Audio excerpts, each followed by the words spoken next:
Gran Turismo 7. I've just got in from work at the weekend. I'm pretty knackered, but I thought I'd have a bit of time to do this before I go to bed.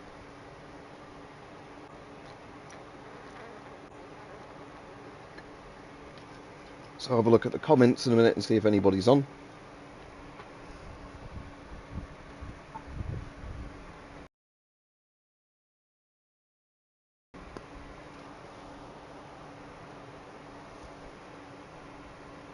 But anyway, I'll set it to live chat. I'm here as soon as anybody's on. Right, this Honda Civic I've got earlier I've not tried, so let me test that out. I'll just do that really simple. Actually, let me do Goodwood or something with it. But hello to people as soon as they're on. It says there's 9 people on the chat now, or just was on the thing, 13 watching, so hopefully I'll see somebody in the chat in a minute. Yeah, so work's over for the weekend, and there'll be a video involving gas masks for people interested tomorrow, by the way. Because there's a video I can do quite easily tomorrow. Right, Crowman? It says, yeah, a video I can do quite easily tomorrow about gas masks. Oh, that's my clean race bonus gone. Whoops. So I'll get that done tomorrow afternoon, and then it'll be when I'll just upload straight away when I've filmed it. But I'm hoping this week I'm going to have quite a bit of spare time compared to some of the weeks, even I'm like working still as much. Just because the weather's meant to be a bit cooler. So I'm hoping for that reason I can get a bit more stuff, you know, filmed or whatever. Also because I did a good stream, like a members stream the other week, where we discussed good video ideas, you know, things that would be simple enough to film, that people might find interesting. But yeah, the one I'm doing tomorrow, if anybody's interested, I'm going to have a look through the price of like various gas masks on surplus websites and eBay, and a couple of similar other things, just to see if anything's, you know, at a reasonable price at the moment, and what I'd recommend for, you know, what listings or what prices. Just because, again, at the moment, there's a lot of stuff that's either priced really well for people who want to shift stock of stuff, or there's stuff that's really badly priced, so I thought I'd go through some of it and see if I could find stuff for people that is alright or not, because when people say what's a good mask for value for money, like at the moment, because of all the price rises and changes on everything due to COVID and inflation and everything else, quite often it's hard to actually know without looking, you know. Right, Dan? So I was just explaining what I'll be doing a video of tomorrow. Yeah, work was alright this weekend, bit knackered, but I thought I'd have a bit of time to play this before going to bed. So yeah, what I'm going to do a video on tomorrow is just having a look through eBay and some of the surplus sites I've bought from before, and looking at gas masks, helmets, you know, Geiger counters, all those sort of things, and seeing if there's any that are particularly good for the money, or pointing out ones that are really overpriced, just for people that are interested in seeing like what the current value of things is on the market and what's on the surplus market at the moment. Because as I said, it's changed so much with COVID and inflation that it'd be quite good to do like a refresher video on stuff that's actually reasonably priced or not. And again, I can also show some sites on there that I bought from before and I know that are reliable, even if they're not eBay sellers, for example. Because there are a couple of surplus websites I use, even though it's mostly eBay. But some of them at the moment might be more reasonably priced on eBay. Which Modern Warfare, the Shark? The recent Modern Warfare, or Call of Duty 4 Modern Warfare, or the remaster of it? Because I've technically got all of those, but I haven't really done much with the remake. Well, not remake, the remaster. You know what I mean, the one that came out more recently. But like the original COD 4 Modern Warfare and the remaster of that. See, that's the one I've not really played much of, the most recent one. COD 4 I really like, and the remaster I thought was very good. But yeah, I can do that at some point. The reason I like Gran Turismo at the moment is it's very easy to boot up the PlayStation and stream this. Because I've got the CODs on PC rather than the PlayStation. Right, Byron. Because I did a load of the recent Black Ops one. Oh, I've got a roulette ticket. Let's see if I get a good reward or a shit reward. Oh, and for people interested in this, I got the mini reward recently for doing that mini race and came first. That one. And you know I got first? I got that Mini Cooper S, and I put a nitro on it. That made it really easy. Because, literally, the only thing that makes that race easy or hard is just having a nitro on the straights. That's literally all it came down to. It would have been impossible, I think, without a nitro to come first. I could get third quite comfortably without a nitro, but the nitro is the only thing that meant like you could actually overtake some of the AI cars on the straights.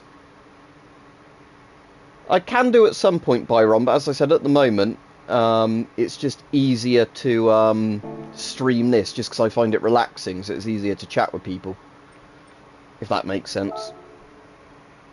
Because like I said, I've been at work all weekend. Yesterday was a, 10-hour shift. Today wasn't as bad, but it was still busy.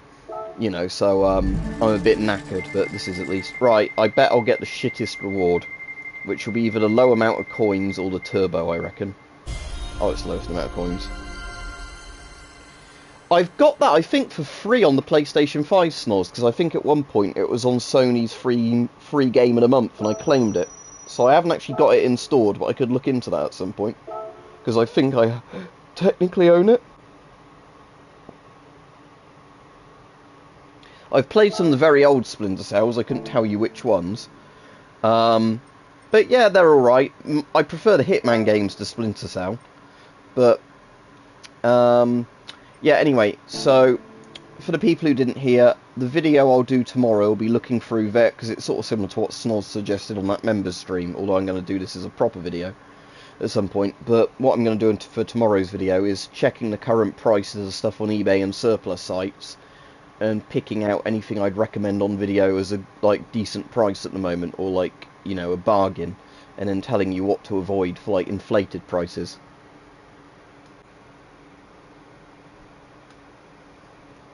I don't know if I don't know the Scorpion air rifle, but when you say parts of it, do you mean like barrel, air compressor, spring, stuff like that? Because I don't know if it's a PCP or what, but I wonder if that dirty bloke's in a cafe to comment on my Honda Civic. Oh, he is. Right, here we go. This is a first generation Honda Civic Type R. What's really special about this car is its specially tuned 1.6 litre naturally aspirated straight 4 engine. Just wait till you hear its thrilling roar and exhaust note. You'll think you're driving a genuine racing car. The effect is really amazing, especially when you go from the 6,000 RPM to over 8,000 RPM. But yeah, so this bloke's fucked a Honda Civic as well. Good to know. Should we try one of these World GT ones?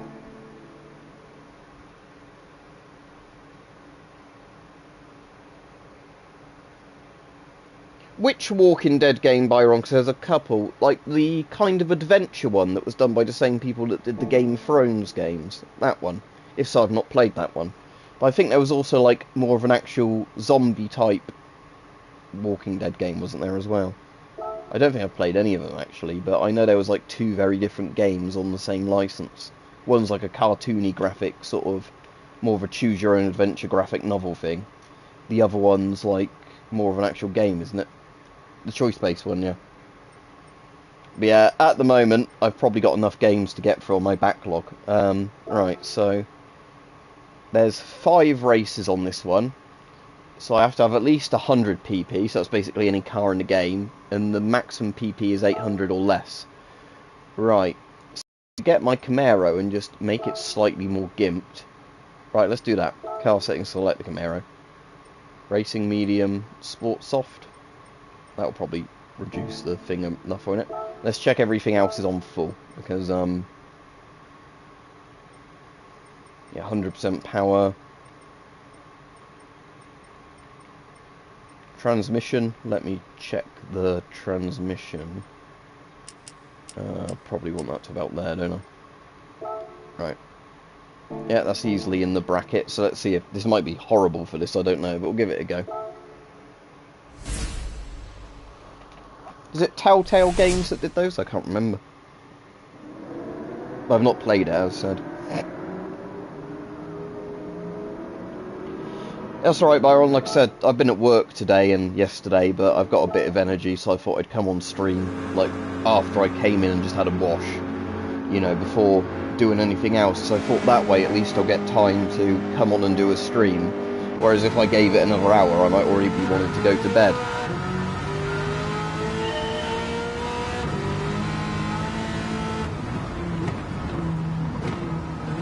That's 7 laps on this one. This is going to take a while.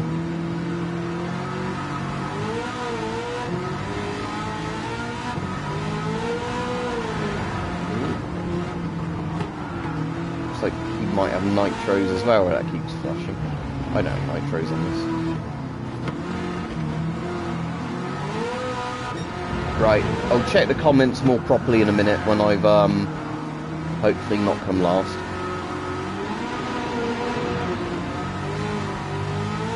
On some of these though, I find it's like on a good straight is when you overtake mostly a car.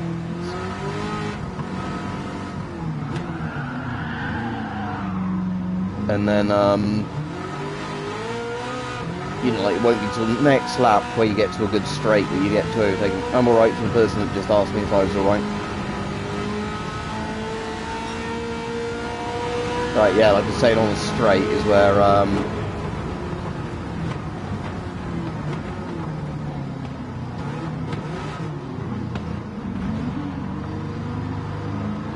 right, as I've said, when I'm playing this and driving, I can't really read the comments, so go back to them when I'm not in a sort of intense bit of the race or trying to cut the corner.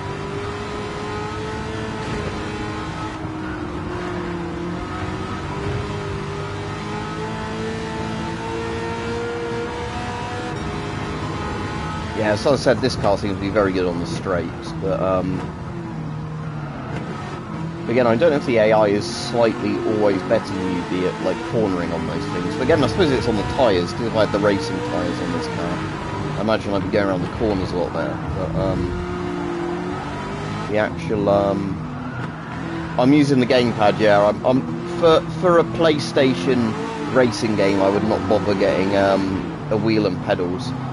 But as I said, it's like even for PC, it's like I wouldn't even justify it for the room of it.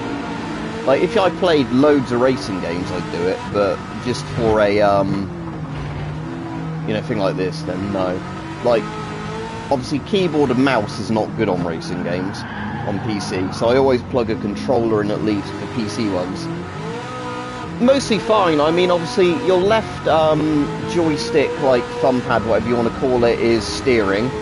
The trigger, I've got the acceleration set to a trigger, so at least it's incremental on that. Although most of the time, you know, I go flat out. I've got some of the assist functions on because I do find that's easier with a controller. Because obviously, there's some things that yes, a pedal would make it far easier. And again, I don't bother with manual transmission on this. But if you're playing, you know, with a wheel and like, you know, all that, you might want to gear up and gear down more. But oh shit. Yeah, see that wasn't good.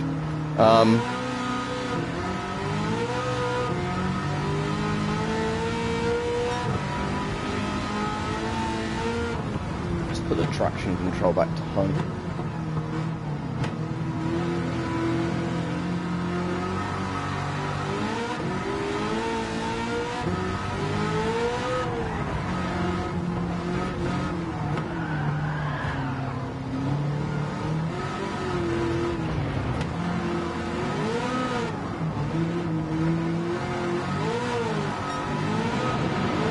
No, annoyingly, a lot of the time F1 games are on while I'm at, not games, like F1 things are on while I'm at work. Sometimes we have them on the radio or whatever when we're at work, but, yeah, to be honest though, well, the game isn't built for a wheel really, because it's on the console. If it was the PC one, I'd say it was built for a wheel, but it's fine on the thing, but again, they've got enough things. But again, if you want to play it with a wheel, you can do. If you want to play it on a controller, you'll manage fine as well. As I said, on PC, I wouldn't really ever recommend playing any sort of driving game on PC with WASD. but any kind of controller with analog sort of motion is fine. It also depends how well the game implements stuff, because even like on some flight simulators, I've found some of the more modern ones with mouse input are actually just as playable as using a joystick. So again, it really depends on the game and how well they've adjusted each type of controller setting. But yeah, I think this car probably isn't the best one for this race, so what I'll do is I'll quit out of this once I've done all the laps and at least gotten some prize money. Because this is a better for like a NASCAR type track, this one. It's one of those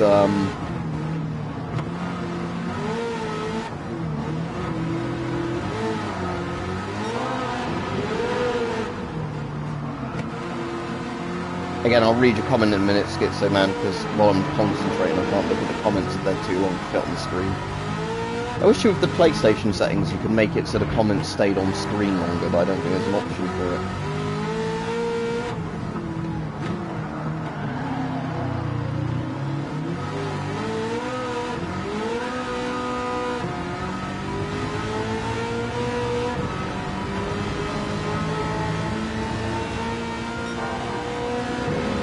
So again, this is really good on the straights, this car, but I guess that's again because it's a completely probably different style of car than you're meant to be using on this race.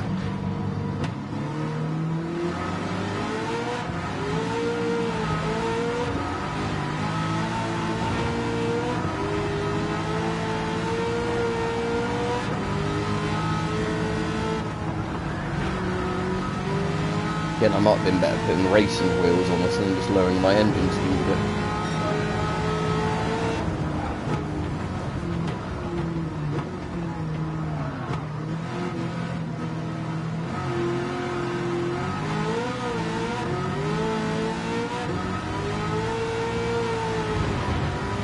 But yeah, so as I was saying though, for anybody interested, there will be like a gas mask sort of surplus video up tomorrow when I get a chance to film it.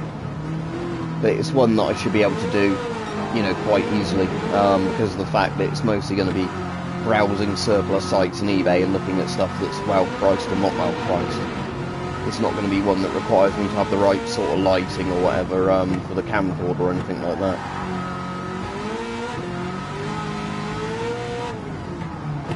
And oh yeah, try and find all the other websites. I know I'll include stuff like Varu Strelka, however it's pronounced on tomorrow's video. Because as much as their shipping's probably quite expensive to the UK at the moment, it might help out some people in mainland sort of EU countries for seeing the prices on there. Because often they do have stuff very well priced if you're, you know, closer to where they're shipping it from, essentially. Oh my god. There we go. Actually, I'm doing better than I thought I would on this track.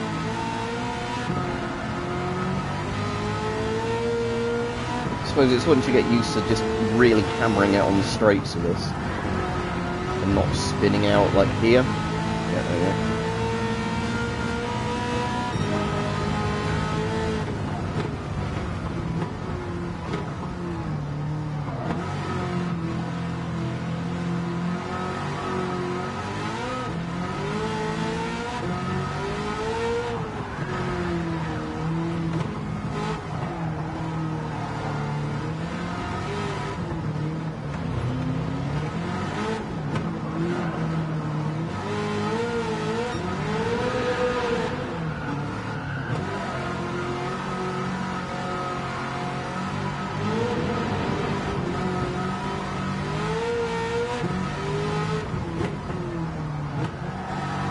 So the only thing is the other next lot of cars are quite a bit ahead, aren't they, in this lot?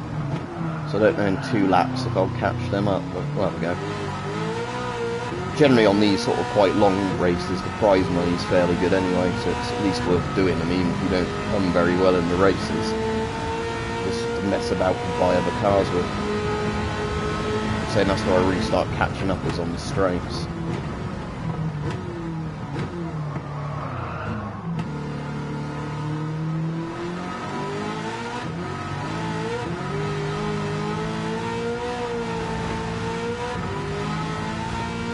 But yeah, Snoz, if you're still on, then I might get time this week as well to do like the top 5, like you're saying, NATO masks, still at a good price. or top 5 Warsaw packed masks at a good price.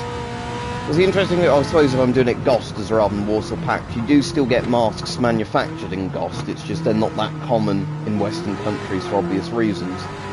But there still are some like modern Russian masks and Chinese masks that are made in GOST.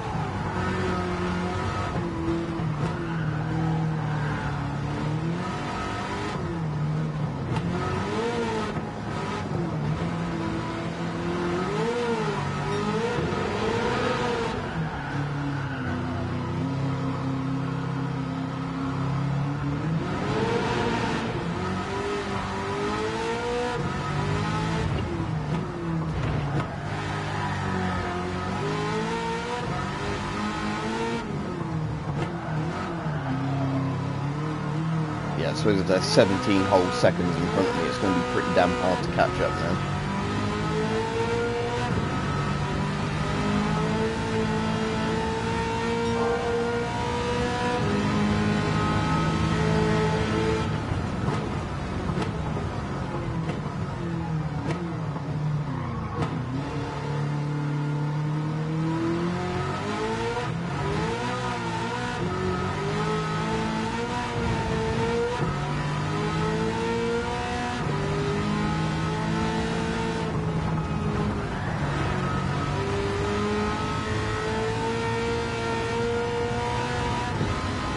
No, it's certainly better than I started off with on this track, especially because I spun it out at one point. But yeah, might be better to go more for a cornering car on these sort of tracks, I reckon.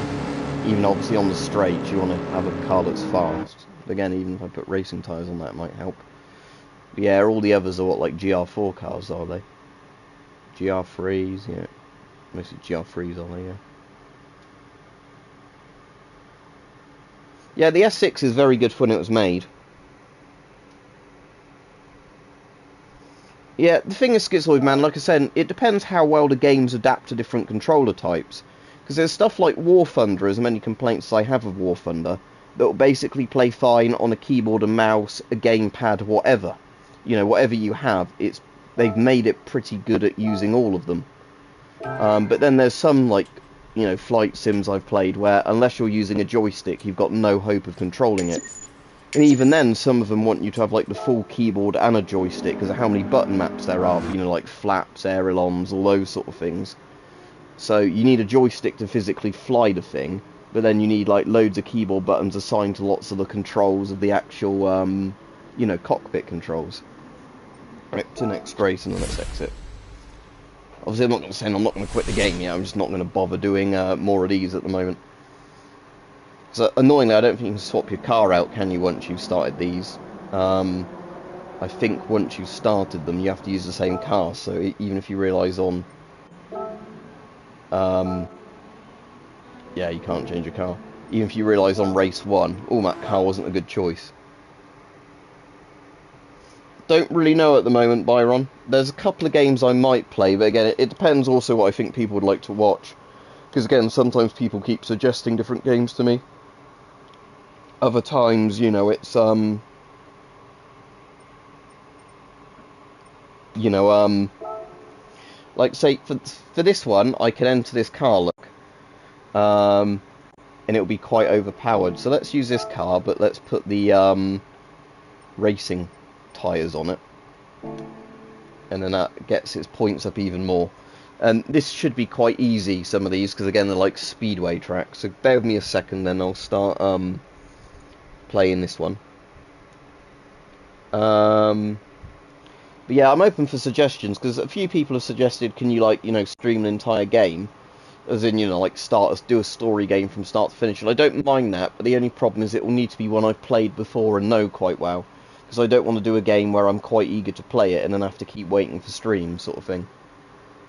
Also, I need to be sometimes important with copyright stuff, because I know some games get quite, you know, if they've got loads of licensed music in, you can't turn off and stuff like that. You can get in trouble with YouTube for doing them. But yeah. But yeah, it depends. Like I said, it depends, because I like games where it's easy to keep reading and replying to people as you play it. But I also like games where, you know, it's got gas masks in and stuff like that, because it's interesting for a lot of people watching. It's just, the thing is with these, is I think quite a lot of people just find these ones relaxing, and I find Gran Turismo quite relaxing, just despite it being a racing game, you know, I think it'd be intense. Just bear with me in a second while I blow my nose. I'll put my microphone up.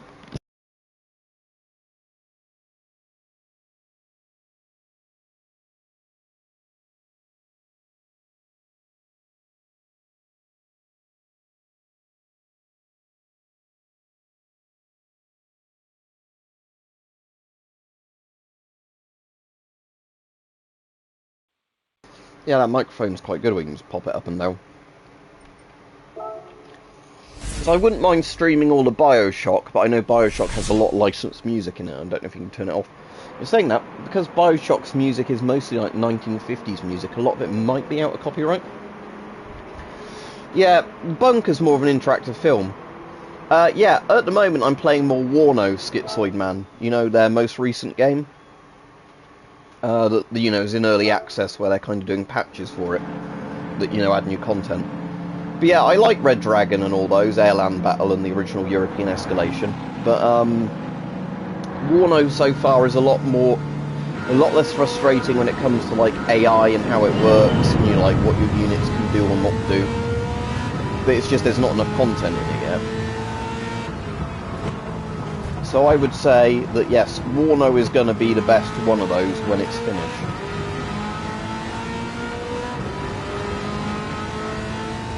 I don't play them competitively, I just like playing them with friends or, you know, doing a comp stomp sort of thing.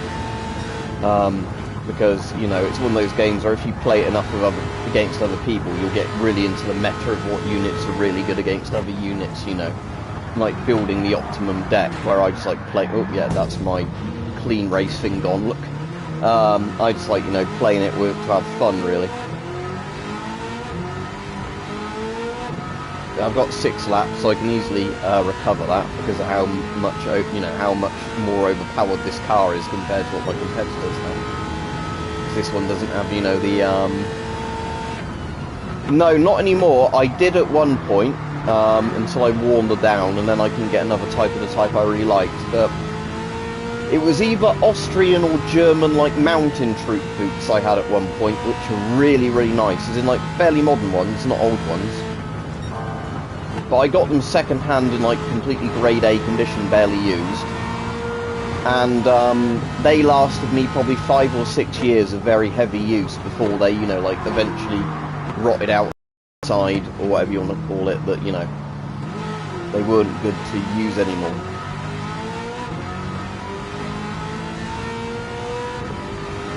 And a pair of boots lasting me 5 or 6 years is really good compared, you know, where a lot of more expensive, you know, boots I bought brand new have not lasted that long.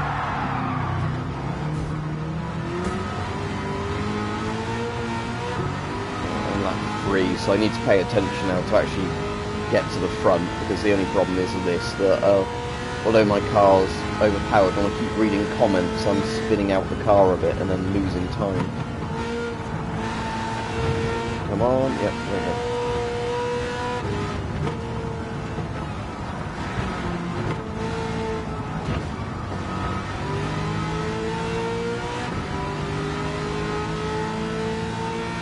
I've not actually tried the British boots before, so I'll have to do that. Yeah, the problem I've always had with the community on those, Schizoid, is where you have somebody who rage quits really early into a game because they've either lost a couple of units or their allies lost a couple of units. Because I've had that, like where I'm playing with somebody, one of my units might get sniped by an ATGM or something really early on, they rage quit because you've literally lost one tank or something. And then you're still able to either win the game or like fight against multiple players fairly well after that. It's just because they've rage quit so early. But again, it's just, yeah, people who take games like that really seriously, I don't get. Because if you're, you know, if by playing a game all you're doing is raising your blood pressure and, you know, getting super pissed off, it's not really a relaxing experience, is it? You know, it's not something you do for fun.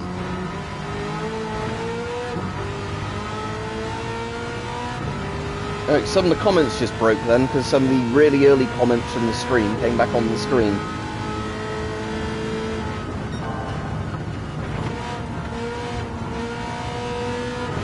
Yeah, that's why a lot of the time when I play stuff online, I mostly just play with friends. There were other games I used to play online quite a lot, but annoyingly a lot of those are the games now where they've been either, you know, like nobody plays them anymore because they're old games.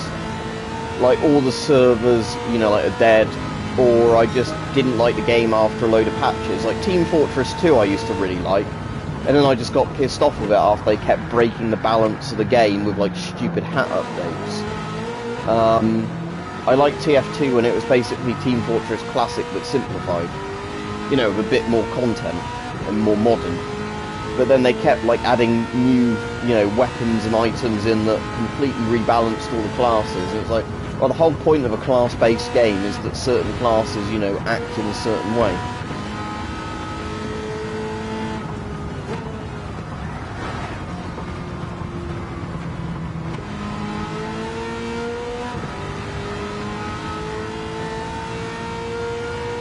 Yeah, all the comments on the screen are broken at the moment, because when I see the PlayStation comments, it's all the ones about the BSA Scorpion and the stuff at the very start of the stream.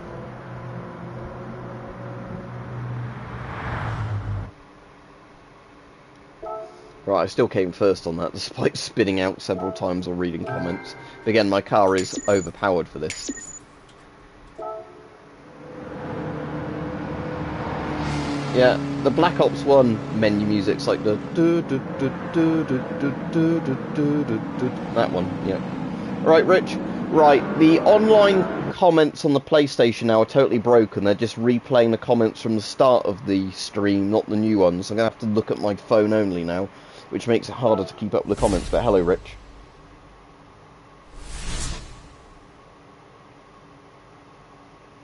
I want to turn the comments off on the screen now because they're taking up space, but I've already read them. But I don't think you can even do that. Let me have a quick look. Is it capture options? No. Broadcast? No, because I can only stop the broadcast now, can't I? No, never mind. It's just when people comment, I'm just going to have to look at my phone. That's annoying now. I've never had it happen before where it's just started repeating old comments on the screen.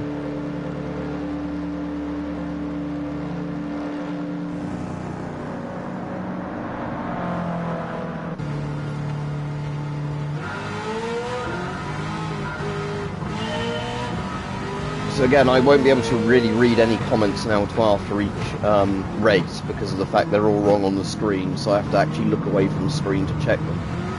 Which means I'll crash. Unless I pause the game to read them. So I could do this, but then how long is left on the stream? Don't know Byron until I feel too tired. Yeah, looking at phone while driving, naughty naughty, yeah. If anybody's listening in, it's because I'm playing Gran Turismo, not real life. As I've said before, in real life, when I'm driving, I put my phone on Do Not Disturb and have it in my pocket, so people can't even phone me while I'm driving. Because again, my car has the thing of, you know, like, you can connect your phone via Bluetooth and, like, accept calls via your, like, radio type thing, you know, and all that. It's like, no, that would be a distraction. I don't want that at all, you know. If I need to phone somebody while I'm in the car, I'd physically stop the car to do it.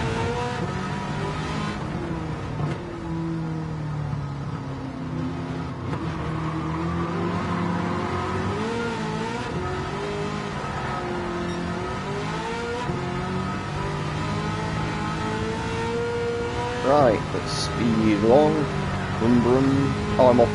I think I'm off the track there, aren't I, that bit? 'Cause I think that's a bit of reset you if you're off a bit for too long. Yeah, it is. Yeah, this car is bloody good for straights. I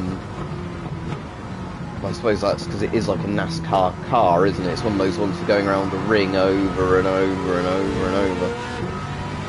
Which is a really boring type of race in my opinion, but it is good for just flat out acceleration.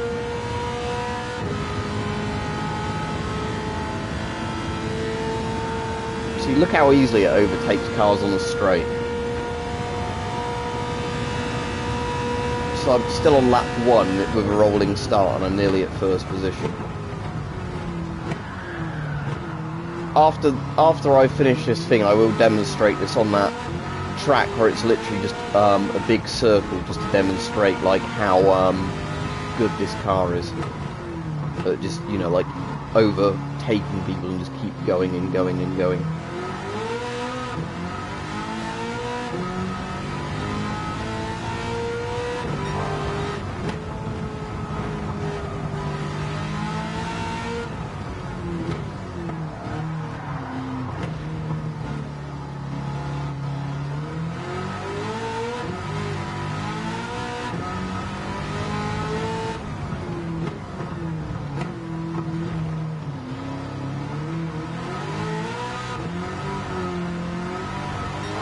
Time for the next really big bit that should hopefully get me quite a lot in front. So I'm 5 seconds in front now. Let's see how much more in front it gets me just going on the straight. I mean, I know it's a bit of a bend, but you know what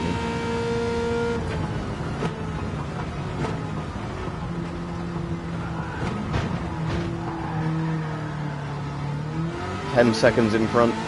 Time for the next long straight.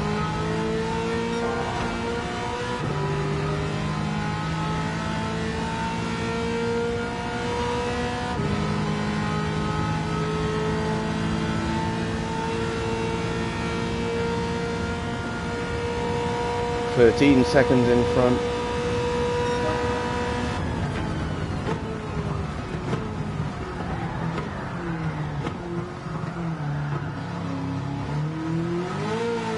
I've gone to a couple, Byron. Right, weirdly, that is, just going to pause, that is the latest comment, and that's correct. So, why that's correct and the others aren't, I don't know. But, hopefully it's maybe fixed itself. But yeah, in the past I've gone to a couple, but I've not been to any recently, especially considering, like, how expensive some of them are. So weren't they saying something like with Glastonbury recently? That was over £1,000 a ticket or something. Like, £1,000, £2,000 a ticket. It's like, with the cost of living, that is insane.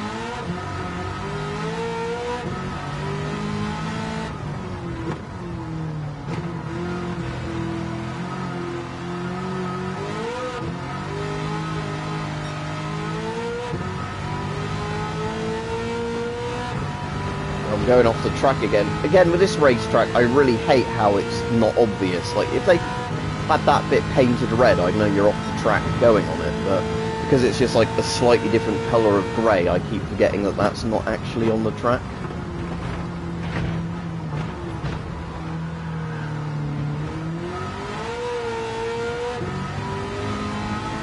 So again, I need to stay right at that double yellow line.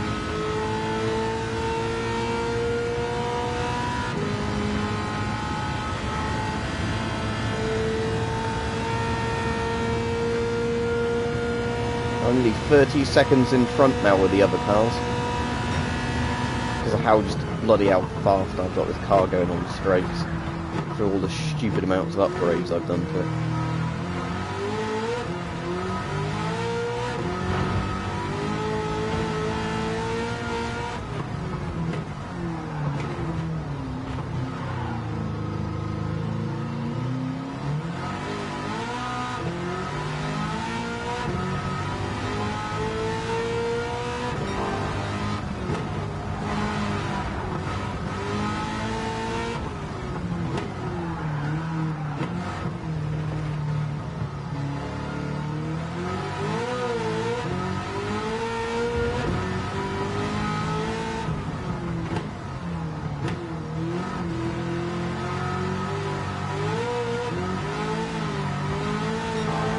Back on the track again. Again, I'll look at any comments in a moment. Probably just pause again when I finish the lap or whatever.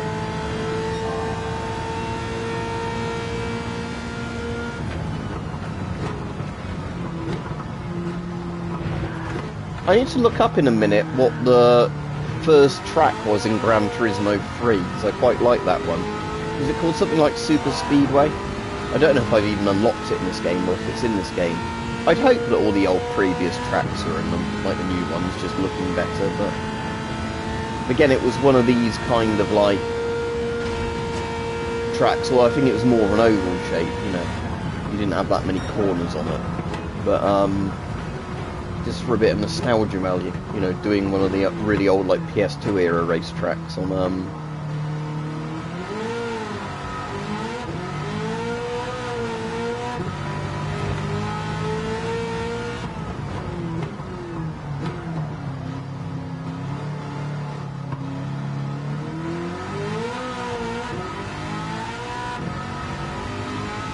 never close to lapping the car now. Anyway, I'm on the final lap. Yeah, exactly, Rich. So yeah, if you've not spent £100 on all your CDs combined, and you can listen to those over and over and over and over again as much as you want to, spending, you know, hundreds to thousands of pounds for something that lasts you a couple of hours to, you know, a couple of days seems ridiculous to me. Alright, Hype, hope you're alright. I'm back from work from this weekend. Really, really long weekend, but thought I'd stream while I've still got the energy. Because, you know, if I left it a bit later, I'd probably have gone to bed already, so I thought I'd do this while I've got energy to do it.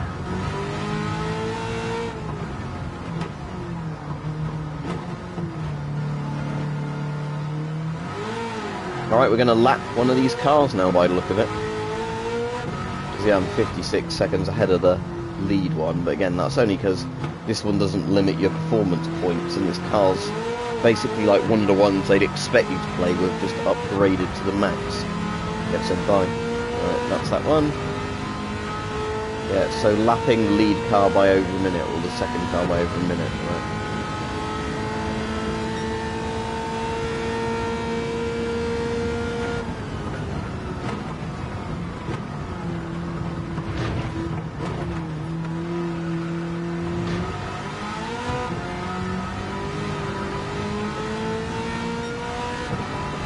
Yeah, if anybody's PM'd me on Discord recently, I'll try and check that tomorrow. It's just because obviously with work at the weekend I've not been on there at all, or anything like that. It's just obviously because I'm saying that this weekend was one of those ones, getting up at basically 6 AM yesterday, not finishing, you know, work till gone 6 PM. You know, it was just one of those ridiculous days in the sense that, and again, long day today, but not as busy today at least, but...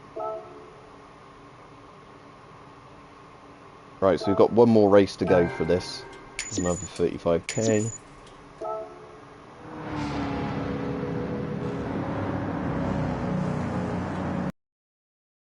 I suppose there's some of those things you would shoot them with one eye anyway, wouldn't you, with some aiming things? But I know what you mean, because obviously aiming a bow is different. What if you put an IR laser on the bow? I know, like, a laser on a bow doesn't quite work because of how arrow trajectories work, but that'd still be quite interesting if you had like an IR laser on the bow and then you use that to aim with a nod. Like, how would that work? Like somebody using an IR laser on the bow with a nod aiming compared to somebody aiming with both eyes naturally but no laser. That'd be interesting. I'm trying to think if I can actually attach any of the units I've got, like the IR lasers you've sent me, to any of the bows I've got. Because I think a couple of them have mounting brackets on, but I'm not sure. Right, anyway, let me blow my nose and everything again, because my hay fever's playing up a little bit tonight. So I'll put my microphone up so you don't have to hear my nose making horrible noises. And then I will be back in a moment.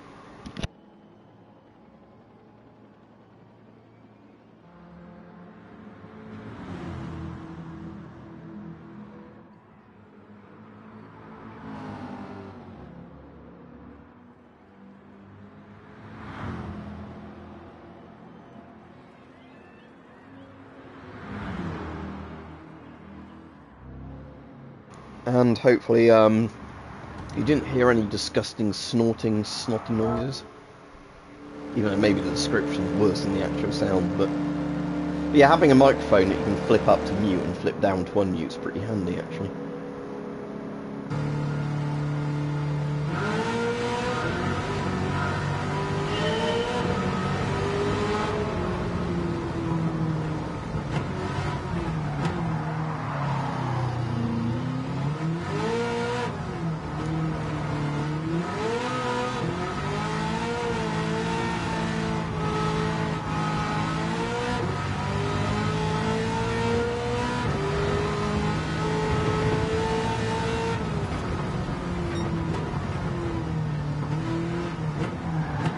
Oh no, that car in front has a triggering name.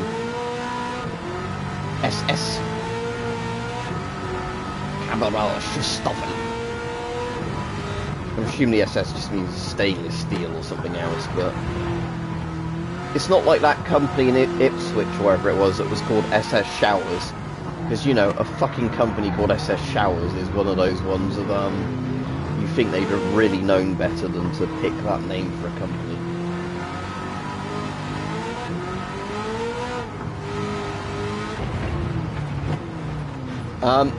The funny thing is, I think that company expanded, almost like it was on purpose, to become SS Gas and Showers. I'm not joking, like it was, you know, like gas boilers and, you know, like showers, but they didn't seem to understand that SS is probably not something you want with either gas or showers in your company name.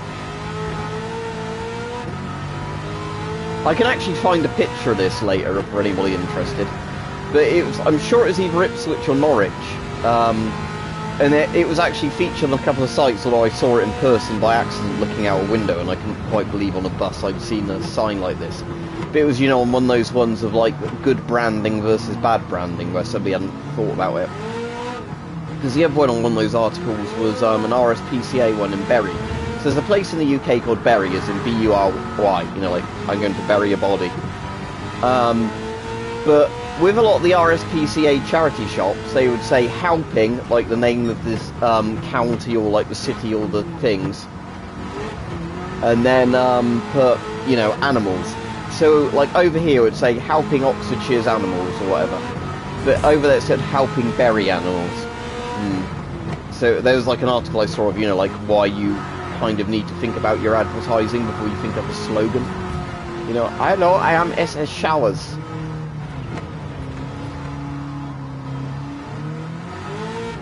Alright, let me just read some of the comments. Yeah, it's one of the American-only ones, and I've just got a super upgraded Camaro, whatever it is. I normally have been doing them recently on Wednesdays about 7 PM. Although last week I had to do 2, because when I did one on Wednesday and 7 PM and mentioned it to people, it only sent the notification to 2 people. So I had to do one again on Thursday, because otherwise it wouldn't be fair for everybody else. But Wednesdays in the evening is sort of the best day at the moment, so I'm trying to keep them on a consistent day, so people know roughly when to check for them, if that makes sense. Because of the fact I know it doesn't share them properly some of the time. But yeah.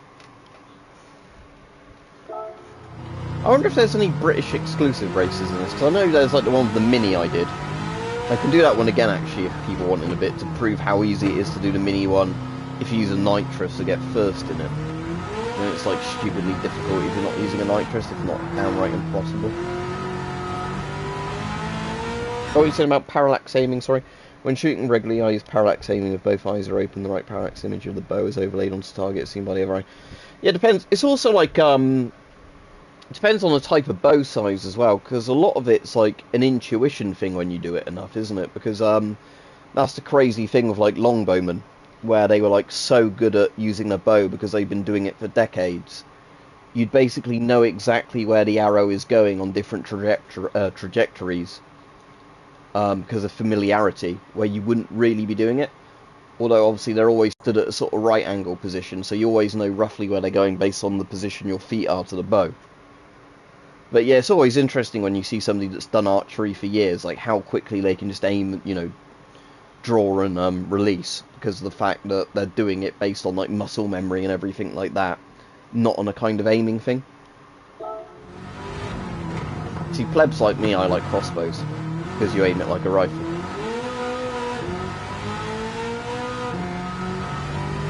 But that's actually the thing I really like about the low power zoom on the Steyr AUG, where I've got the deactivated AUG, is that you can actually have both eyes open on that, and it overlays the slight zoom onto your other eye's picture. So you could actually shoot it with both eyes open and still, you know, be shooting really accurately. Where if it had a higher power zoom scope, you wouldn't be able to do that, although the higher power ones caught on later, because, you know, that's what everybody wanted in a rifle. But the 70s AUGs have a 1.5 times zoom scope on them. bit like a red dot. They're kind of designed that, you know, keep both eyes open, and then you've just got like a crosshair overlaid onto your vision.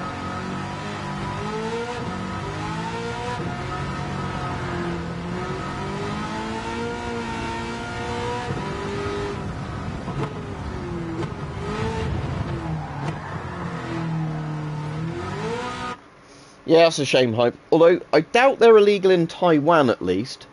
Because most of the crossbows are made in Taiwan. I think both Mankung and Polang, which are the two big manufacturers where most of the other brands basically are renamed, you know, versions of their products to try and claim they're made somewhere else, are all made in Taiwan. So if you're ever back home, I suppose you might be able to legally get one and shoot it, or go to a range somewhere and shoot one. Again, it's like learning to shoot an actual traditional bow is far better in terms of like draw speed and everything else. It's just crossbows are cool because it's kind of like the plebs bow. And I just like crossbows because of, you know, like all the history behind them. Especially because the Pope hated them. Because they upset the feudal system in a lot of Western Europe because of the fact that an untrained peasant could very quickly learn how to kill an armoured knight with a crossbow.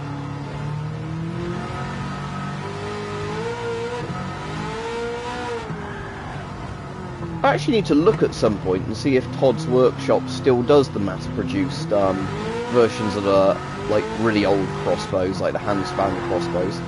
Because if they're like only a couple £100, at some point I might be able to justify getting one of those. Because I know, again, they're really inefficient in power compared to modern like recurve crossbows with, you know, fiberglass limbs and everything. But I do like the old medieval like tickler, whatever you call it, releasing mechanism ones. Oh, and if you want something else funny to know about that, in the medieval stuff, when the Pope made them illegal, they specifically had a thing that was basically said amongst Christendom, which was basically to say if you're shooting Muslims of them in a crusade, a crossbow is a completely legitimate weapon. It's just Europeans shouldn't be shooting each other with them, you know, and you shouldn't let your own peasantry have them, because then they can hurt the nobility with them, essentially.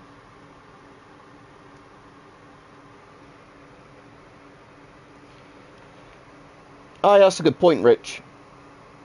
You can definitely add them to the modern ones, Hype, because most of my modern ones all have the rails on them and that, like 20mm. But yeah, the old ones you could certainly strap them to them, or like duct tape them to them, which would be interesting.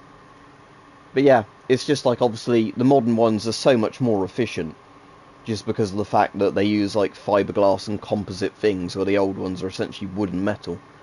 And modern crossbows have much bigger bows on them. Medieval style crossbows had normally shorter metal fat limbs, and the idea is that has a lot of draw weight because it's very hard to make the steel bend under the bow tension. But it actually means that, you know, you don't get much power. Whereas the ancient Greeks had that kind of crossbow, I forget the name of it, but it basically was almost like a longbow on its side, then with a board underneath it. And again, that would have probably been a lot more power efficient because of the fact it's like a proper bow on it.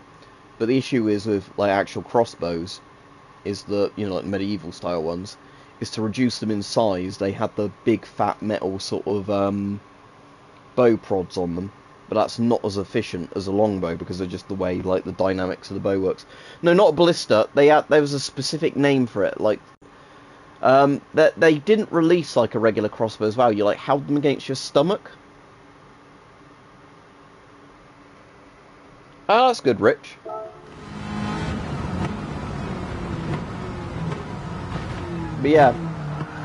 But yeah, basically the ancient Greeks were the first ones to design a crossbow, even though it isn't really what we consider a modern crossbow, but it is like a bow on its side on a belly bow. Yeah, it has like a Latin-y style name, doesn't it, as well, Rich? But yeah, that's the one.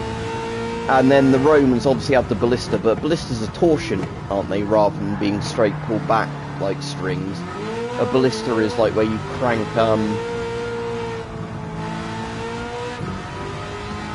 yeah, again, I'll pause the thing just to mention this, but yeah, the problem is obviously with crossbows and bows is foot-pounds is only obviously the amount of energy to pull it back, but there's so many things. Yeah, exactly. Because one of the things I found when testing crossbows with a chronograph was the fact you'd basically, you know, you'd get very diminishing returns. So, like a 40-pound crossbow, like, you know, if you swap the limbs out on the same crossbow body, the 40-pound one would shoot the same weight arrow much closer to 40 pounds than 150 shoots to 150 pounds. Like, you lose more FPS for the more energy put into it. So obviously, yes, the higher the draw weight, the more energy is put out, but it's very diminishing returns, to the point that that's why I'd say 80 to 100 pounds draw weight on a crossbow is probably the best in terms of energy that you have to physically put in to cock it, compared to how fast the arrow comes out. Because after that, you're gaining a bit of speed, but a lot more, you know, wear on the string, physical effort to cock it. And it's the same reason that European siege bows are kind of crap. As cool as they are, those old crossbows, is the fact that, yes, you know, it's technically a 1,000-pound draw weight crossbow or whatever, but it's not shooting that much more efficiently than a thing.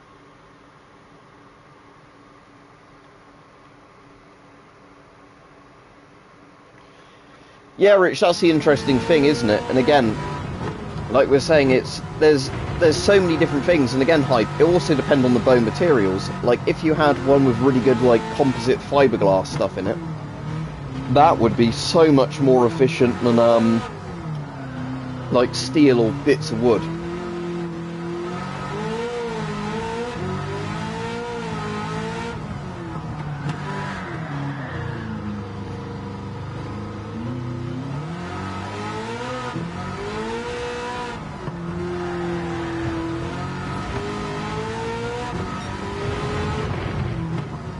But again, you get those annoying online conversations where people are like, oh no, the more power the draw weight is, the more powerful the bow is. It's like, well, not really. Because again, it's like compound bows. A compound bow is like the most efficient in terms of like length of the bow compared to draw weight. It's just there's a lot more going on with it. Right, yeah, have a good evening. I'll chat with you at some point during the week, because I'll probably be on Discord a lot more during this week, because we're expecting cooler weather, which will be a lot more pleasant for being up and, you know, doing stuff in. But yeah, have a good evening, have a good week.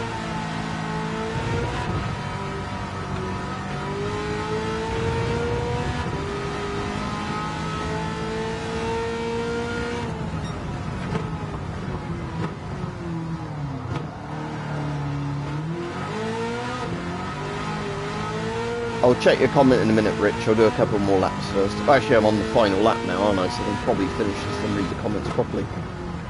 Then I might have to run to the toilet after this. But I'll stay on a bit longer to stream. It's just I have to run to the toilet in a minute.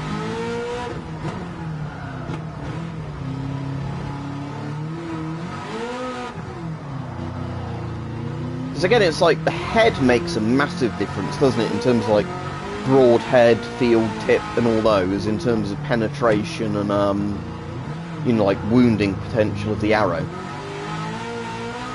And again, like the arrow shaft being wood, being plastic, being a fiberglass, again, that's going to make a massive difference as well. There's a lot more to it than just, oh, the draw weight of this bow means it's as powerful.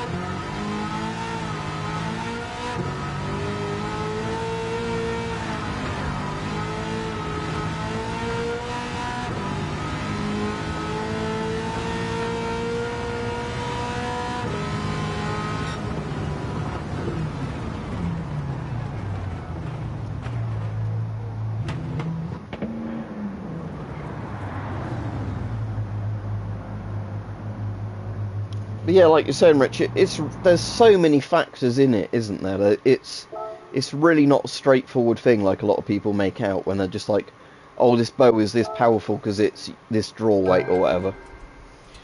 Because there's also the thing of as well, like if you're comparing like how a bow penetrates Kevlar compared to a bullet, they're so much more efficient than bullets. It's like a weird thing because of how they cut into it.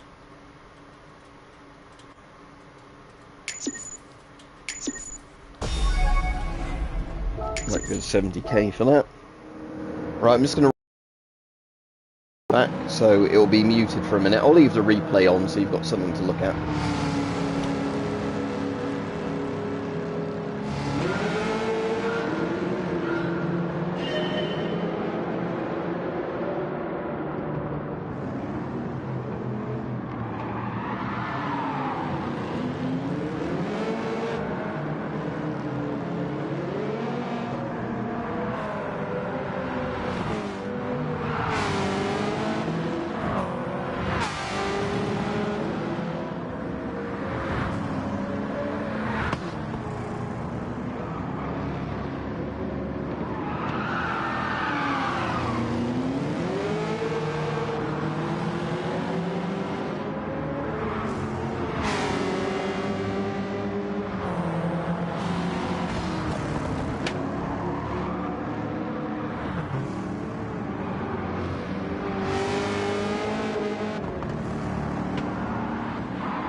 Right, I'm back. Yeah, it's like the whole thing as well with pistol crossbows versus full-size crossbows. Because, yeah, the length of the bolt, length of the draw span of the bow.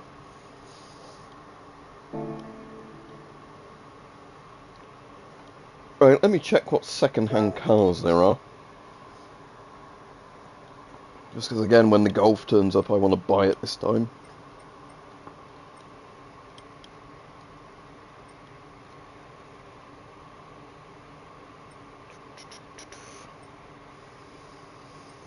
But I bet now that I want to get a Mark 1 Golf in this game, it will never bloody turn up when I'm looking for it. Because when I first started the game, I was like, oh cool, there's a Mark 1 Golf, but I don't really have any money for it. And now I've got loads of spare money, and it would be like a 50 grand to 100 grand car. I'm like, oh, it's not turning up.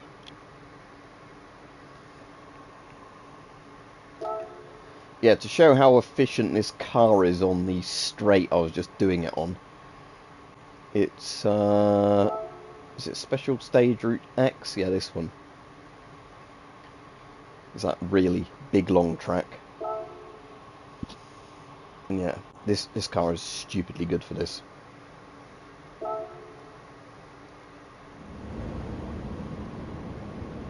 So again, this will be a kind of boring race because it's just a really long track, but this car is just stupidly good for accelerating.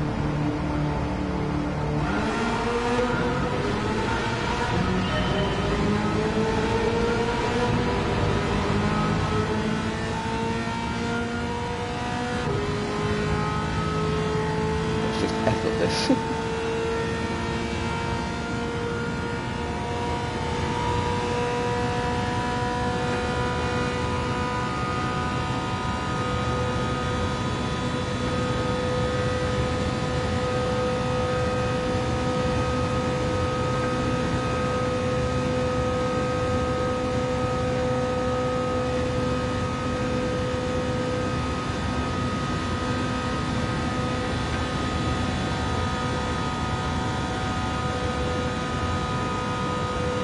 Yeah, what's interesting is a couple of the old pistol crossbows, you could actually fit the bigger bolts into them. But then the problem was the bigger bolts, although they would release them fine, it was just the fact that they'd be so heavy that they'd fall, you know, quite fast. Because that's the same thing I noticed when you shoot the really big bolts from a 40-pound pistol crossbow. Not pistol, sorry, the 40-pound, like recurve kind of crossbows. Is that you get like a very fast drop to the bolt, because obviously it hits like the peak of its trajectory pretty quickly. Obviously you know a lot more than me about Rich, about, you know, like how the bows and trajectories work. I just find it quite interesting also. I suppose maybe that's meant to be a reservoir, is it, the thing's next to? Or is it raining heavily, Byron? I don't think we've had any rain here today, but thankfully this week we're meant to have quite a few cool days. It's like here, it's so bloody hot as it was early last week.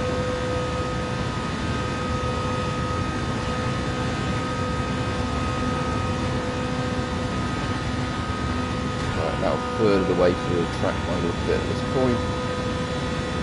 So this is a very boring track in a way, it's just super easy. I suppose that would be a reservoir, is it? Or is it like an inland lake? As a lot of these are real tracks, I'll probably look them up. Oh yeah, as I said, when I finish this race, I need to look up what that track was in Gran Turismo 3. I wonder if I can hold this down right. I won't see the comments for a minute on my phone, so I'm going to try and look this up while just driving straight. GT3 tracks.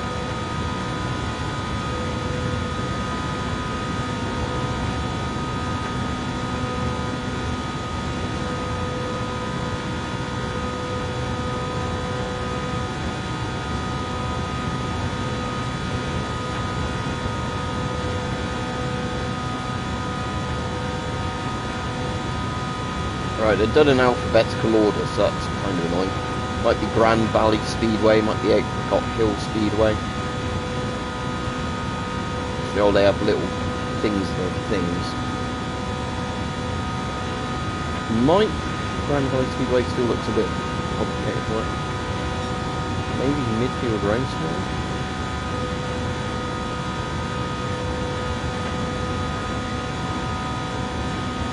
Super Speedway, that will be the one.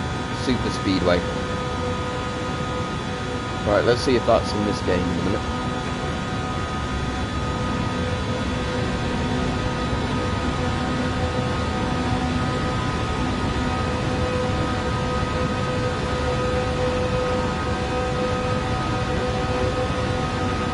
I'm just getting ready to do the corner in a minute.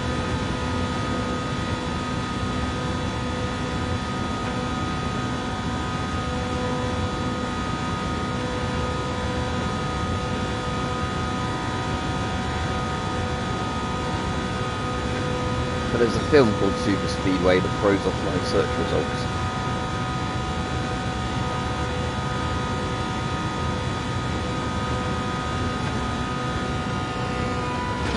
Oh, I crashed because I was looking at my phone while driving, which you don't do in real life. Right, let me finish this race off and then I'll have a look at what the wiki says about that track.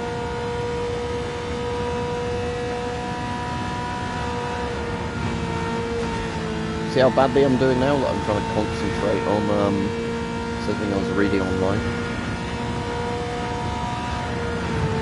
Oh shit, I don't want to lose this race now. Come on, yeah, go straight, will that other car catches up? Oh, he's still quite far away, isn't he? I'm still 10 seconds ahead of him. Right, okay, so I'm on a straight trajectory now. So, Super Speedway is an original track from the Gran Turismo series. It was featured in Gran Turismo 2 and Gran Turismo 3 A-Spec, that's where I remember it from.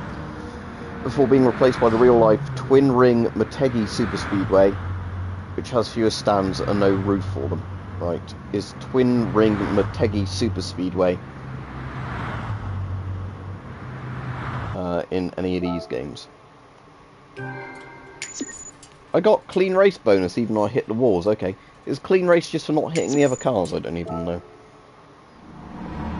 Right, I'll go back to the comments on my phone in a minute. I'm just trying to see if I can get this stuff to load up. Or has it crashed the browser now? Great. But it's called Twin Ring Motegi Super Speedway. Let's see if that's a track anywhere in the game. Right, YouTube's still working. Yeah, PS5. Swift detecting. You okay? Yeah, PS5. So, Twin Ring Super Speedway. Is that in this game? I assume it was a US track, but I don't know.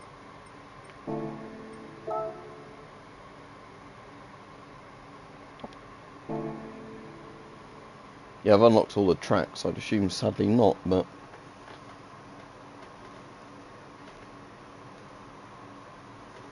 Let me just see if I can load up that article again without it crashing the thing.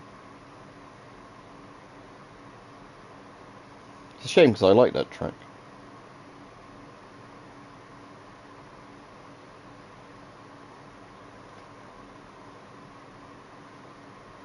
Oh, it's DLC for Gran Turismo. Oh, it's not in Gran Turismo 7. That's annoying.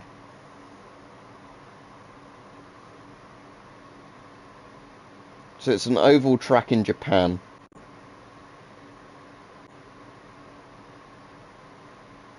So it's part of Twin Ring Motegi or something. Is that a track in this game? No. That's annoying. Okay, so my favourite track from the old Gran Turismos aren't in this one. I'll go back to the chat now, but yeah, that's annoying. I mean, it was mostly an oval map, so it's not very interesting.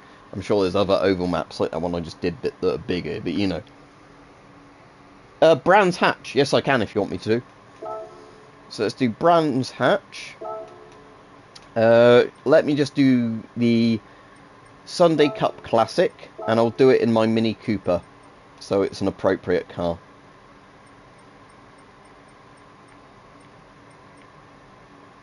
Where's my Mini Cooper?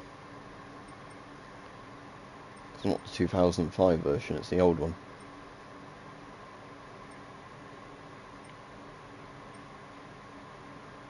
There it is. Right. We'll do it in the old Mini Cooper.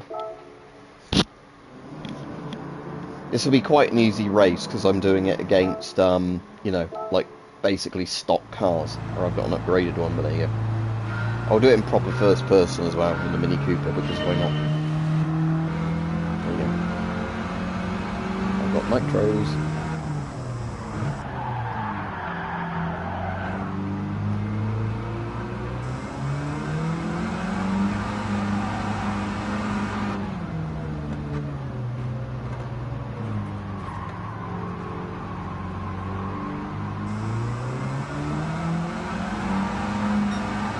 See, that's what I want, the Golf GTI 83. But annoyingly, since I've actually wanted to buy it, I've never seen it for sale again in this.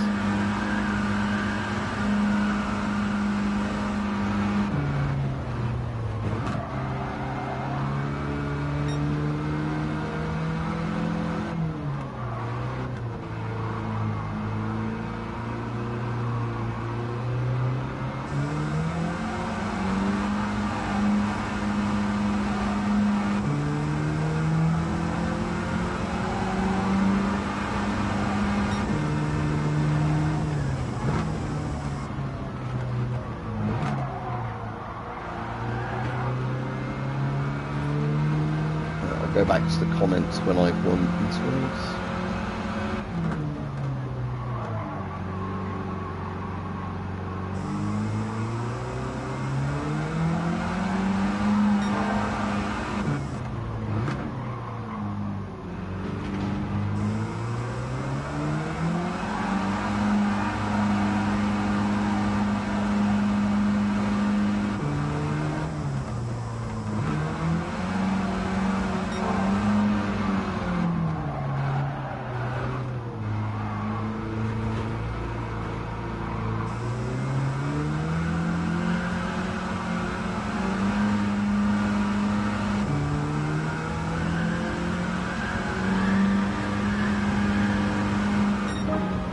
Go.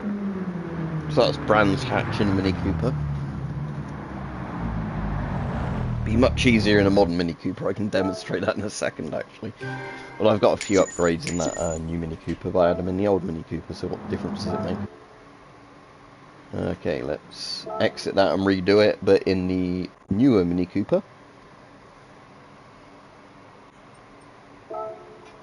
So, Sunday Cup Classic.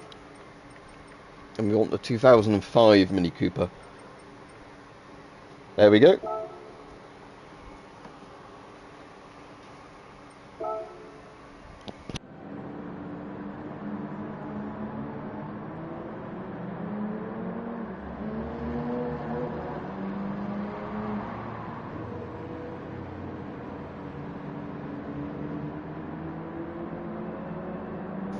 Yeah, swift detecting, they always do, don't they? I suppose it's because they only have to model a track, not like loads of stuff around it. Yeah, but they've always been PlayStation exclusives. Is it Assetto Corsa, which is the Xbox one? I can't remember. I don't have nitrous in this, but yeah, as I've got a PS5, I thought I'd play this. Hang on, something I think fell over. Let me have a look.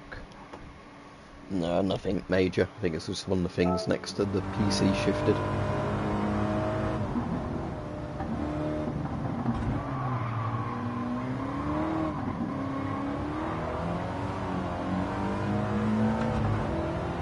Yeah, I mostly got the PS5 for Dreams and the Demon Souls remake. Yeah, it's the first console I've had in years because I've got a good PC. It's just when I was actually able to get a PS5 because they were so hard to come by, I thought, yeah, I'll get one. Like Forza Horizons, is it? Yeah, I've not played those, but again, yeah. Again, that's the thing I don't like about exclusives. I'd like it if you could just buy any game on PC, Xbox, or PS, consoles.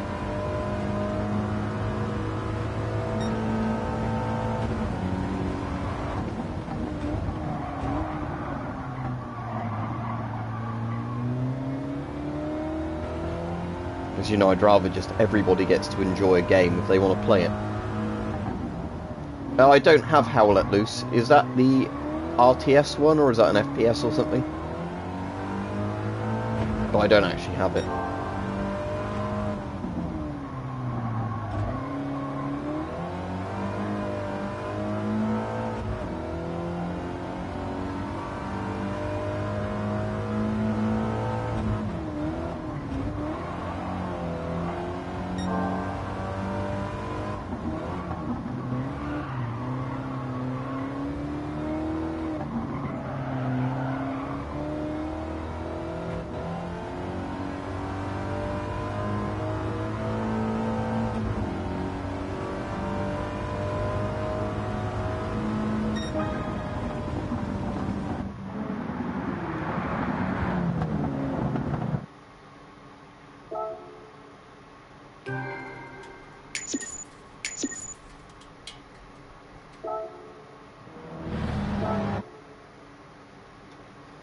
Alright, shall I do that track again, but this time using a completely modern car to kick the shit out of everybody else for a laugh? Alright, cool, yeah, I've not played it at all, as said, so before I'd stream it I'd need to at least learn the game, but at the moment I've not got much hard drive space. I'll play stuff I own. Alright, sort by performance points. shall we use... If I had a good rally car.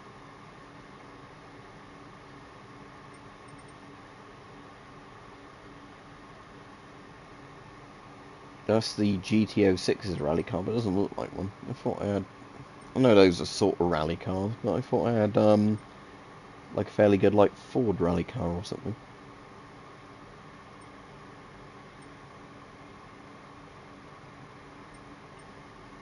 Well, let's use the Ford.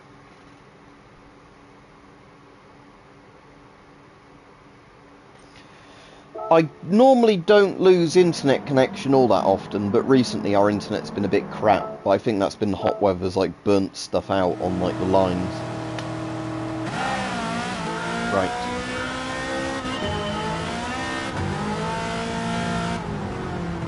Yes. And yeah, I'm not going to race properly. I'm just going to go as flat out as possible on the just do that camera because it's better for actually seeing what you're doing. I can't film them here, the shark, but when one of my mates is free, I can always film them around there. Oh, the one I want to do more on was that air pistol I bought, but the problem is at the moment, like I said, I can't film stuff either of those.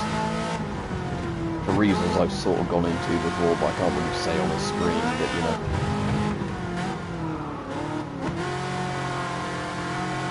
That's the reason why I'd like to have my own land, with big fences, where nobody can complain about what we're doing.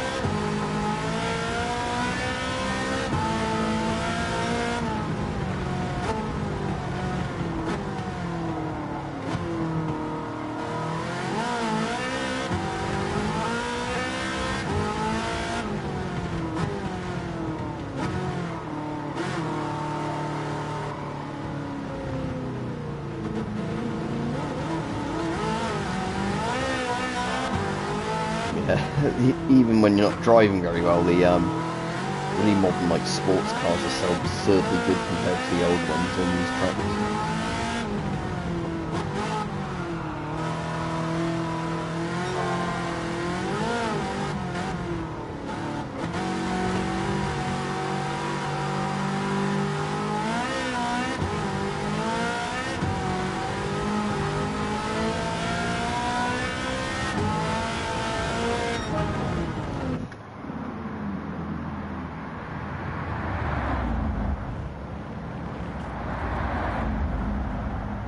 Oh, what? Intent, do you mean, rather than internet? Oh, interest, sorry, yeah, I read that as internet. But yeah, I sometimes have a thing like that, yeah, or where I look at my Steam library, so I have loads of games, and I can't even decide on what I want to play. But recently, because money's getting more tight, I've only been buying games I really want to play.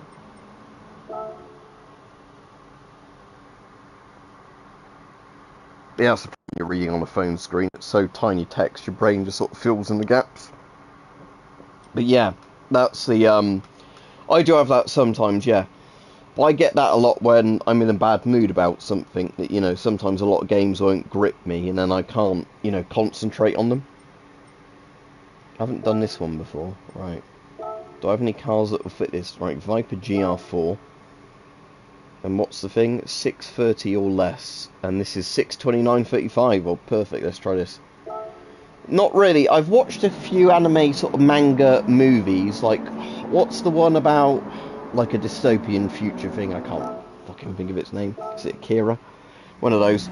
A couple of films like that I've watched and enjoyed, but for the most part, no, I don't watch anime.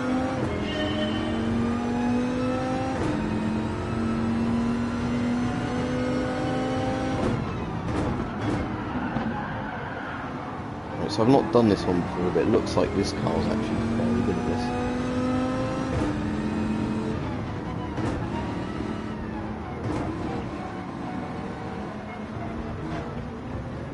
Oh no, it's the comments are blocking my screen. I can't see where I'm driving.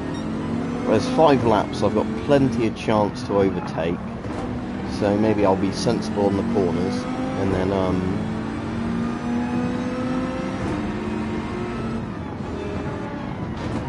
there's a big straight coming up. Right, let's see how this does.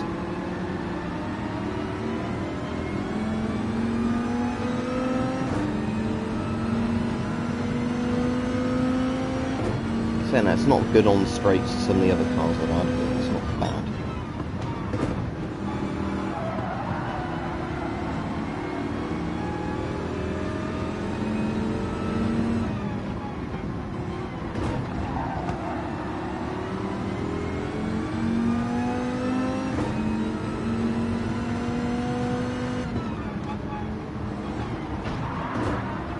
Oh no.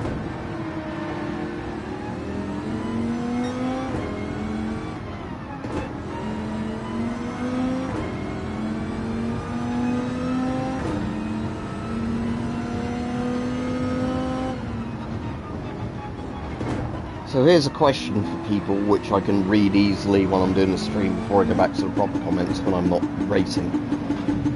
Anybody else with hay fever had particularly bad hay fever this year? Well, I had some Pokemon and Digimon cards, but we never traded them. All we did... I'll just restart it. Yu-Gi-Oh! I never played Yu-Gi-Oh! Don't know anything about Bleach. But yeah, has anybody else had particularly bad hay fever this year? Because mine's been really bad this year. And I know a lot of other people have been complaining about that, but I don't know if there's a scientific reason for it. Or maybe COVID isolation did it, I don't know, even though that makes sense. But... Alright, let me go blow my nose again, because it's so congested at the moment.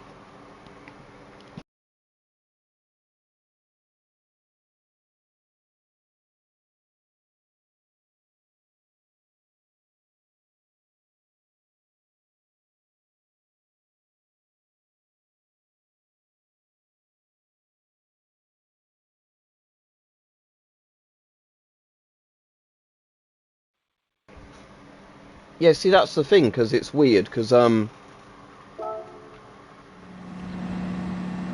most years recently my hay fever's been getting better, not worse, but this current year it's been... The thing I'm on is, when I get on prescription, or it's not when you have to get on prescription, but it's, what's it called, I'm trying to think of its bloody name now. If I was on the spot, I'd know the name of it. It's not as good as some of the ones you can buy over the counter for quite a bit of money, but anyway, it's one of the non-drowsy antihistamines. It's alright. It's not as good as Claritin and some of those.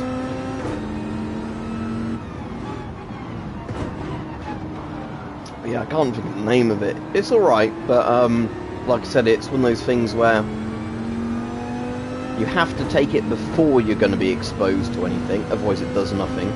You know, if you're already sneezing and you take it, it won't help anything. But I can't think of the bloody name of it now.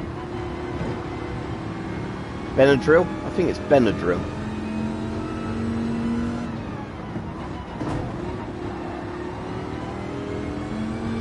Also might be something starting with an L.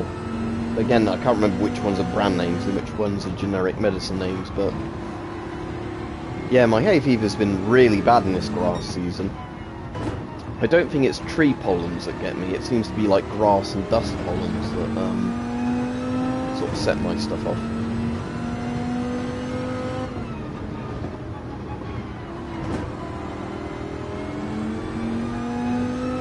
Laudatine, that's the one, thank you, yes, Laudatine, that's definitely the one. It's Laudatine. Alright, Stoic Jedi. Well, that doesn't sound good, Jamal. I don't think, thankfully, I've ever had a blood clot. Although I'm at the opposite, like, risk thing. I'm at, like, risk of too thin blood, but yeah. Let me just read the comments properly. But yeah, it's Laudatine I have. Yeah, it's grass pollen that seems to get me stoic. Like, when it's the, like, tree pollen seasons, I'm mostly alright. Like, I'm more, you know, like, I'm not great, but it's not terrible. It's 3.6 Röntgen. But once I get into, once it's grass pollen season, that's when it really starts, you know, getting to me, like, for hours after I've been exposed to anything. Yeah, but again, I know people, like, some things work for them, some things don't. Like, Claritin works really well for me. It's just I don't get that on prescription. so I'd have to keep buying it per box. I only get it when my hay fever is really bad. I get itchy eyes, runny nose, sneezing, and a sore throat, and the sore throat's probably the worst one. Because it's almost like having a cold giving you a sore throat. But, yeah, my hay fever was definitely worse when I was a kid. I've mostly grown out of it. It's just been particularly bad this year. Yeah, the sore throat is the one where I keep wanting to go like that, and that's what really annoys me.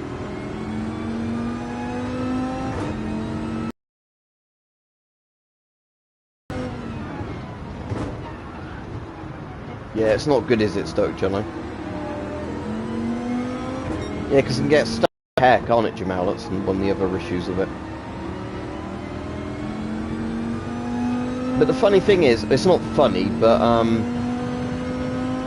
like, one of the dogs I walk has, like, a pollen allergy as well. So, whenever, my hay fever's playing up, this dog's struggling to breathe as well. And, like, sneezing.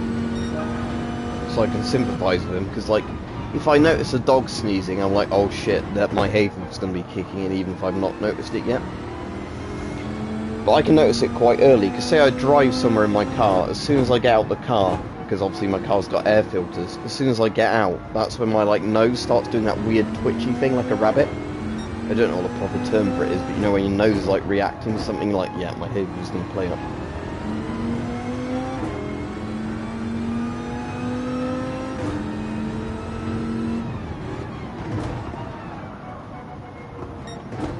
Yeah, it sets my asthma off, Jamal. Because like I said, I'm asthmatic, but I'm quite lucky in terms of there's very few things that actually properly set my asthma off.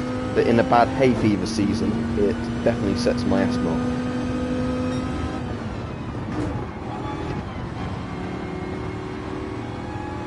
Yeah, I mean, I could wear a gas mask to do anything outside, but that would be weird, and also, you know, even more humid than everything else.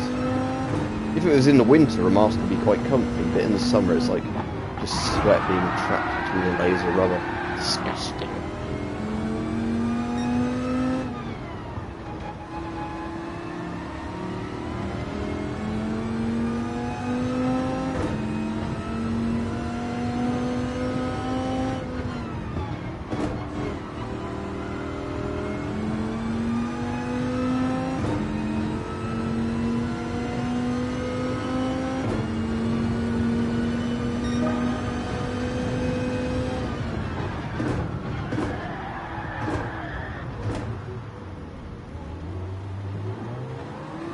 Yeah, it's good by Iron for stopping it, but again, it depends how hot the day is. Because if it's a really hot, humid day, wearing a gas mask is horrible. Even worse if you've got a full NBC suit on.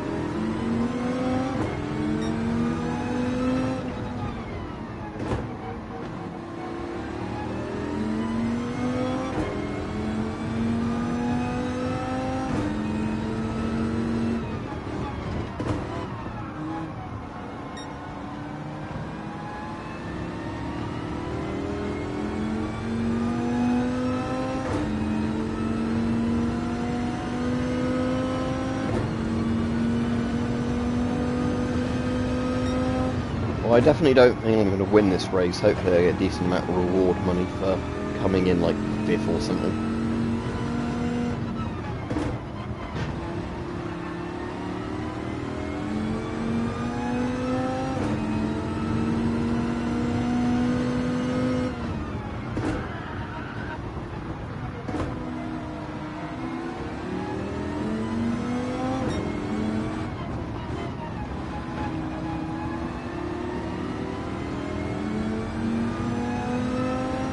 And the FM12 is better than some other masks are. The Israeli M15 does not drain well in, like, sweaty, hot weather.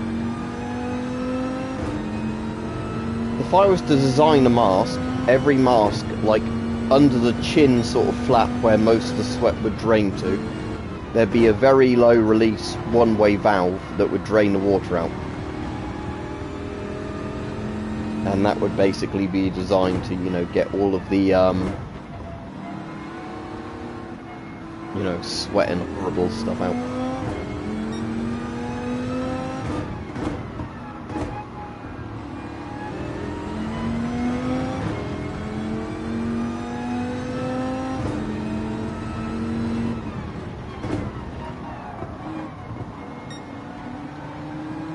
Yeah, maybe I'll only come 9th then. Those other twats don't overtake me. Get him up my arse in his BMW.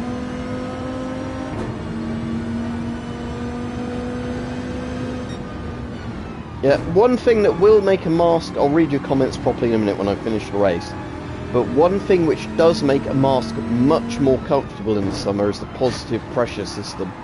So like if you've got,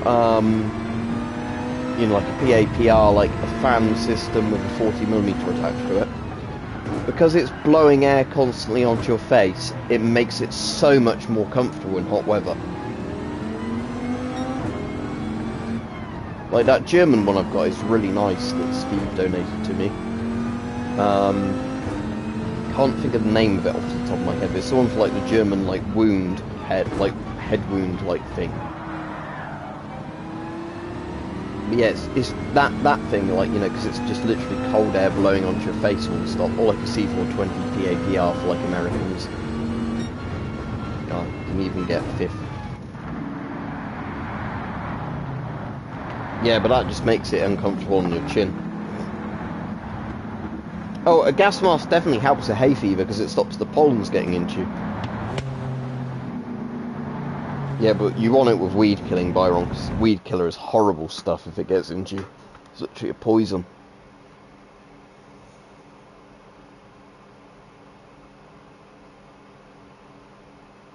Right, let me go to the toilet and I'll be back in a moment.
I'm back.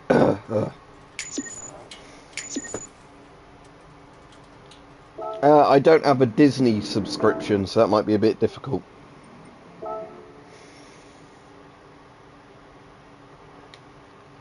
Have a look, Stoic Jedi, because again, you can get PAPR units that aren't the, like, really popular ones quite a lot cheaper. But yeah, the German one I've got's good, but I need to find where I've stored it.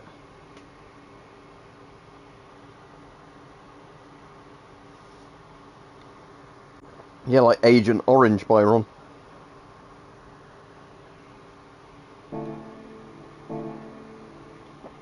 But yeah, I'll need to dig out where I've stored my German PAPR unit and do a video on that, because in the summer, PAPRs are really nice. Because it's like having a fan blowing on your face. So yeah, it's like, imagine having a mask, but it's much easier breathing through it, and there's cold air constantly flowing onto your face. They are nice. Like, for a summer, I definitely recommend a PAPR. How much money do you have, Jamal, and what currency? I'm going to do a video tomorrow that might hopefully help people with that. But the problem is at the moment, with how much all this shit's gone up in price, it's hard to recommend stuff. Because, you know, stuff I'd recommend, like, years ago. Yeah, just bear in mind that with a GP5, you don't want to be using its original filter. That's the problem. Oh, £400. Oh, you can get anything you want for that, basically. For £400, I'd see if you can get an Avon FM12, CT12, anything like that. For like £100 at most. Then you've got loads of spare money. But yeah, I'd say, if you don't mind, Jamal, look through loads of my old videos if you've got that much to spend. And you'd probably find lots of masks on there that are still reasonably priced. That, you know, then you can pick what the design you like, if you want panoramic lenses or 2 separate lenses or whatever else.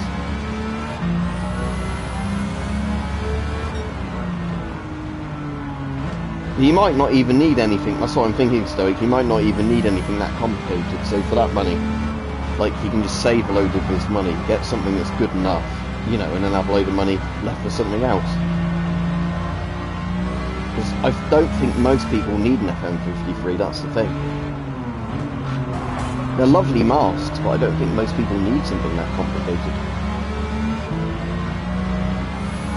There's a lot of really good panoramic industrial masks, I think, for most people would do all the jobs, you know, he wants it to do, if it's for hay fever and stuff like that. You know, won't be claustrophobic because it's a panoramic lens, people can hear you because it's got a voice diaphragm. Again, it depends what he wants in it.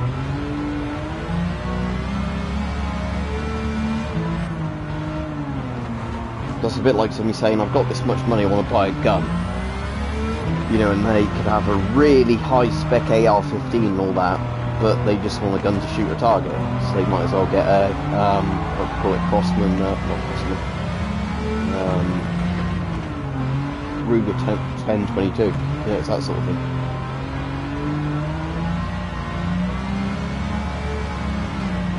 Yeah, don't get me wrong, it's a lovely mask, it's just, even for me, it's like, I'd like a mask like that to own, but for a lot of people I don't think you need the features, because again, bear in mind, lots of militaries don't even need those features. Because even a lot of the, like, world's armies, the FM53 is for special forces, not regular soldiers. Because it doesn't offer you more protection, the thing is it's more, like, adjustable for different circumstances.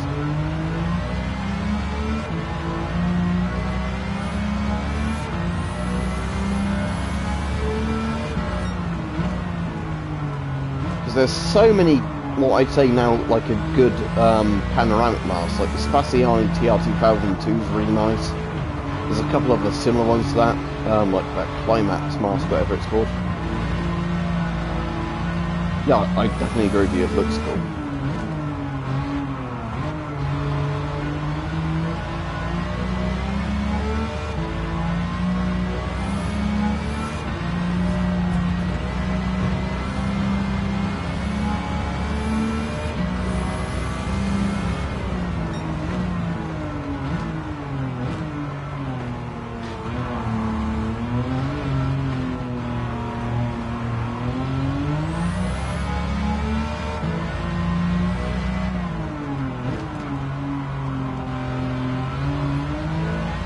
Big straight coming up. I'm not confident about if this car is in a straight or not, but probably giving me a bit of an advantage.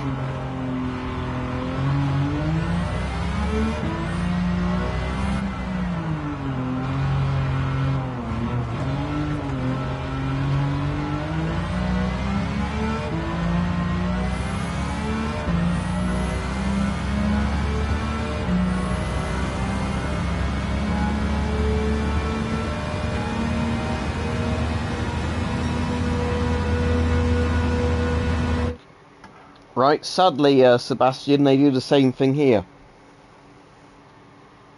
The only way you can know, really, is if they've got an original picture of the mask they're selling with, you know, like the original sort of voice diaphragm cover and everything like that.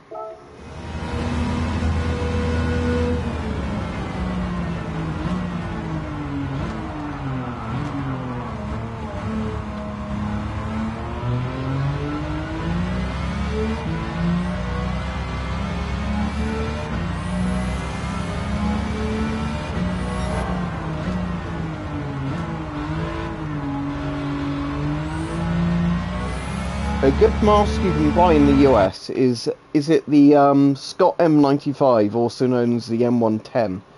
The M110 I think is the version where you don't have a dual port or a drinking tube. But that's a really good mask for what it is. Yeah, that's the sort of mask in years later Stoke Jedi will probably get cheaper and cheaper.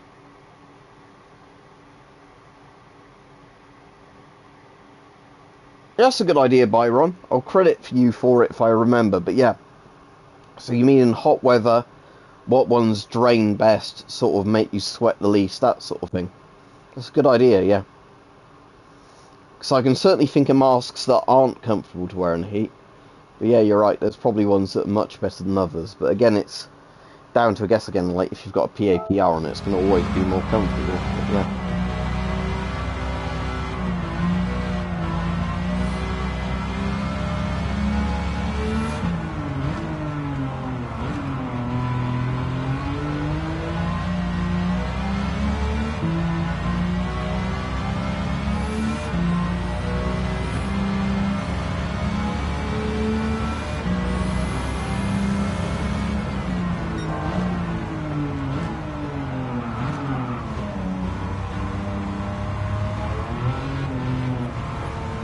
It would be, but at least bear in mind that GP5's exhale valve is on the bottom of the chin, which means it naturally drains alright.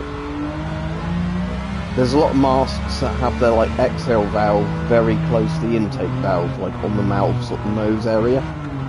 There's some that actually are higher up than the intake valve, and they're the worst ones because your sweat can technically go back into your mouth, not even exhaled from the mask. So yeah, it's as bad as you might think a GP5 would be. It's technically better in hindsight than a lot of other masks would be.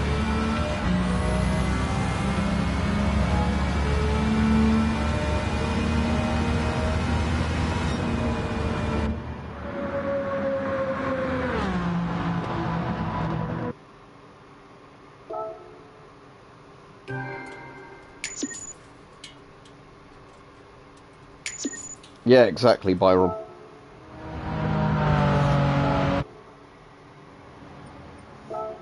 Right, I'll do one or two more races and then I'll head to bed.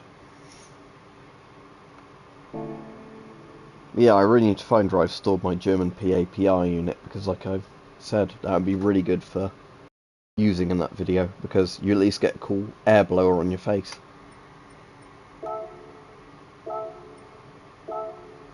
Let's do this Aussie circuit. Can't remember this one.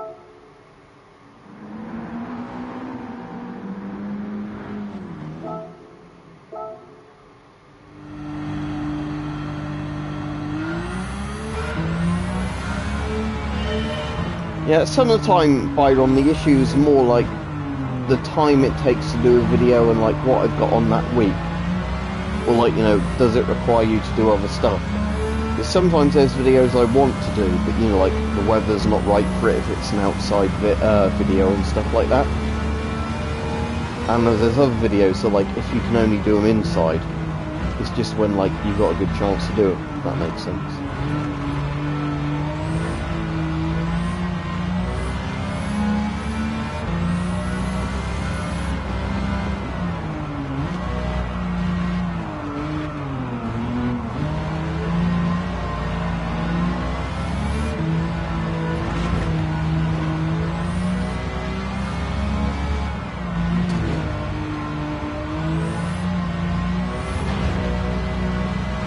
Sadly, there's not much near me. I've done a couple of Urbex videos, Jamal, which you can find on my channel, but there's not very much near me because of the fact that in Oxfordshire, unfortunately, like abandoned land is worth so much for like property developers that shit gets knocked down really quickly.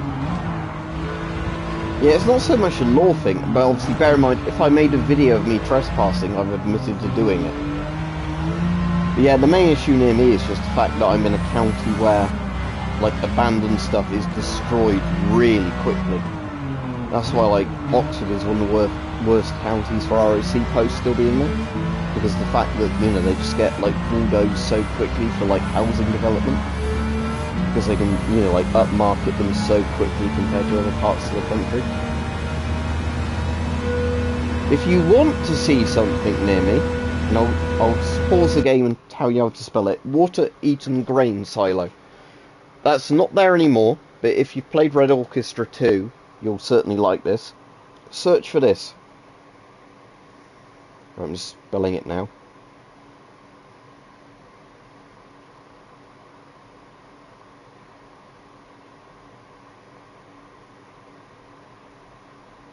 Search for that.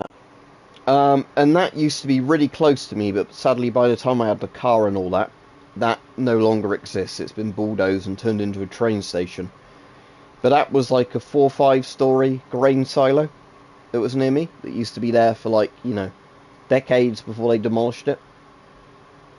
But again, by the time I learnt to drive and could get there by my own, they demolished it and started turning it into a train station.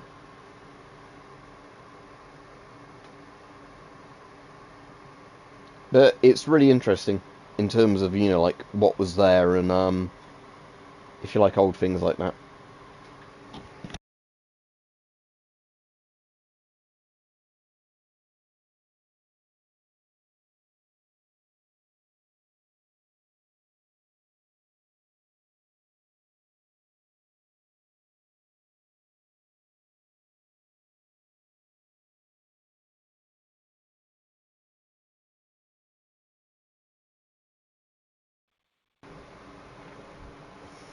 Sadly, Stoke Jedi, I've not got any holiday booked from work yet.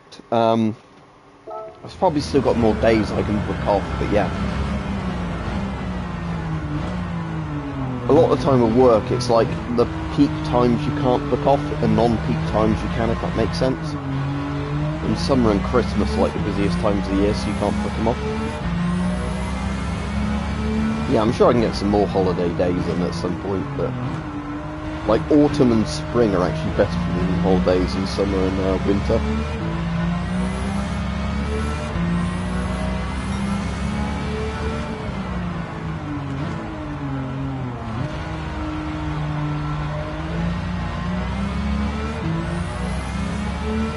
You're up for anything creepy, you're up to fleer anything creepy. Because I've got a fleer.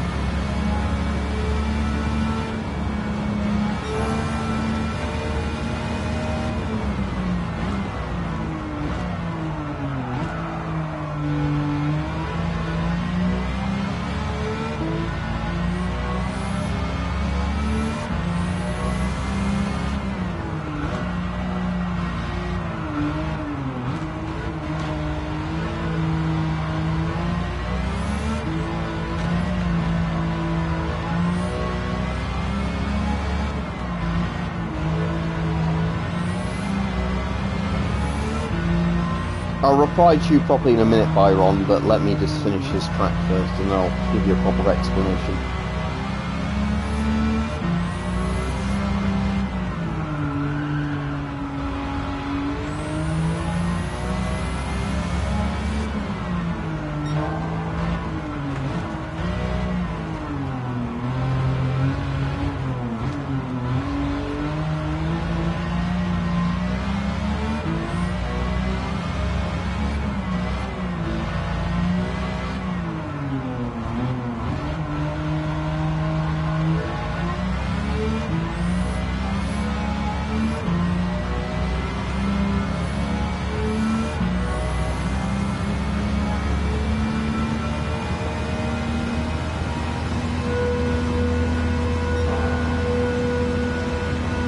That supercharger or turbocharger makes a funny noise when you're going really fast.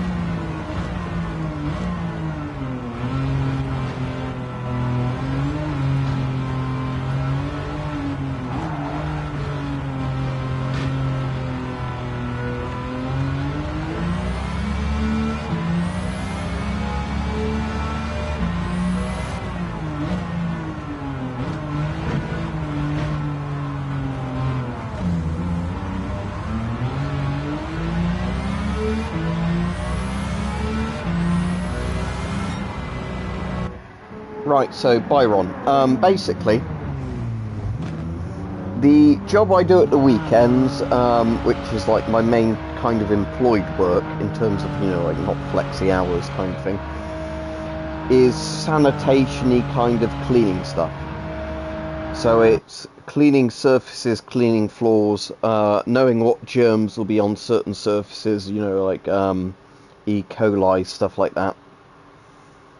You know, eradicating them with the right chemicals, making sure there's nothing that will give people food poisoning, stuff like that.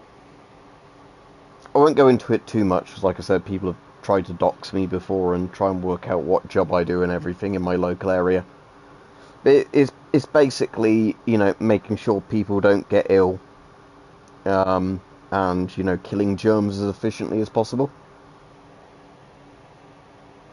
So, now and again I get to use a gas mask during my job, which is cool. But for the most part, I don't have to. But, you know, there's certain chemicals, if I'm working with, yeah, I'm going to use a gas mask, even if I don't have to. Because I would rather my lungs don't die. You get to, although a couple of your co-workers will be like, why do you need that? That's a bit overkill. I'm sort of like, yeah, but if this certain, you know, chemical we're working with gets to a certain temperature, it can go airborne, and then I definitely want a mask on with the right filters.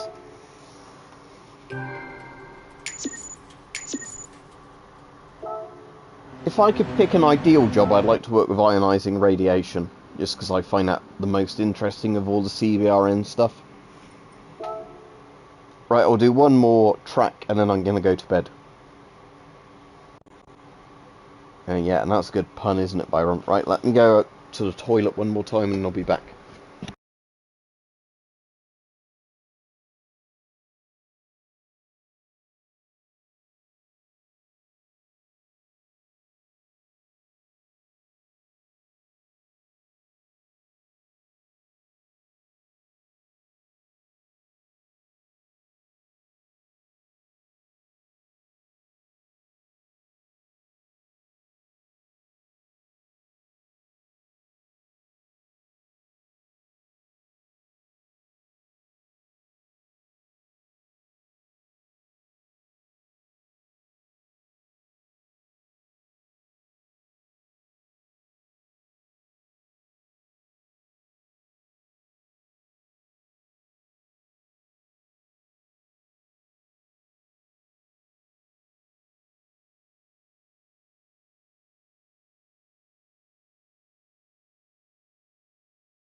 Right, I'm back for a race or two. But yeah, saying something about that, something interesting I've noticed, and I don't know if this is an official law or not, but it's true across a lot of companies, like chemical brands, is if you have a chemical that's blue in colour with dyes, it's acidic.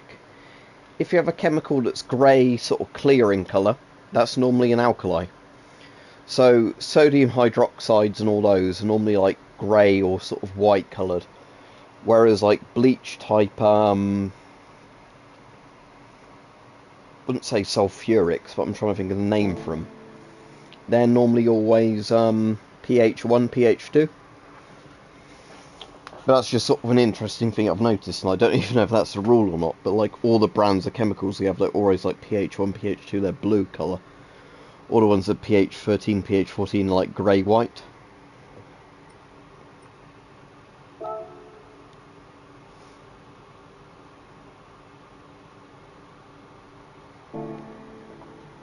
Right, let me see if there's any used cars I want to get.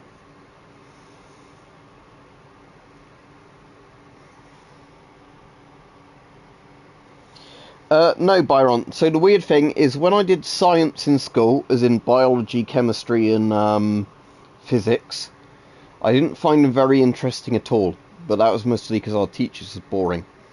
Now I find chemistry and physics really interesting, especially physics, with, you know, like radio physics. But yeah, the answer is I'm not qualified in them at all. I've just done the training courses for the right jobs.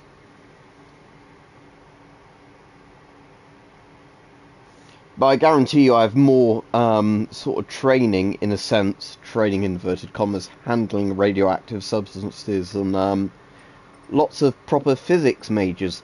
Because, you know, I actually own them, have handled them, taken readings from them. Not gone, oh, this is super scary, we need to use it with tweezers in the lab. It completely depends on the teacher, Byron, because I had teachers that were really good at school, but they weren't for those subjects. Because when you find something interesting, you'll learn a hell of a lot more from it.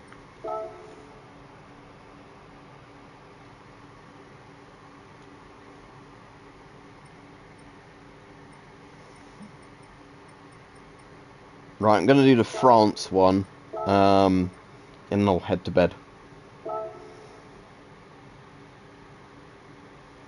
100 counts per minute. 100 counts per minute isn't very much. What are you reading at 100 counts per minute? I can get stuff that trips off a Geiger so high it doesn't get... You know, like radium, or whatever else, but you know.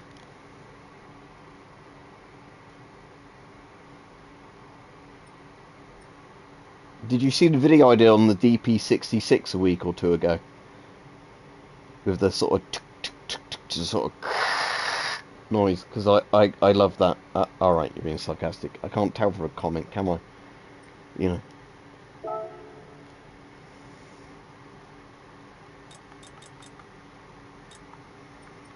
Let's upgrade this a bit.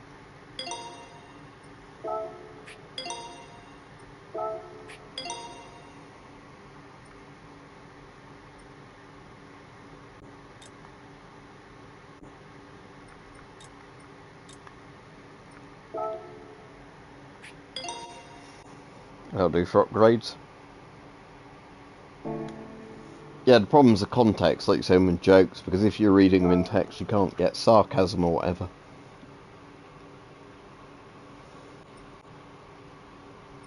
Yep, so I'm going to do the French one, wasn't I? Time out to cut? No, not that one. Something yet. Petit Côte de France. Yeah, that's the one.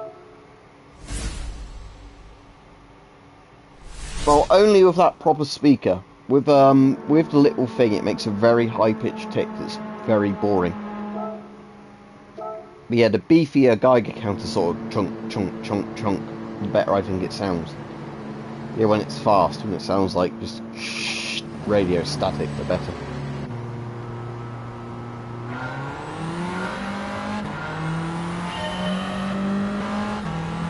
Oh, there's my dashboard. Wait, was I in the... Oh, I was in the Renault, I was going to say, because that's like another thing, but... Well, never mind.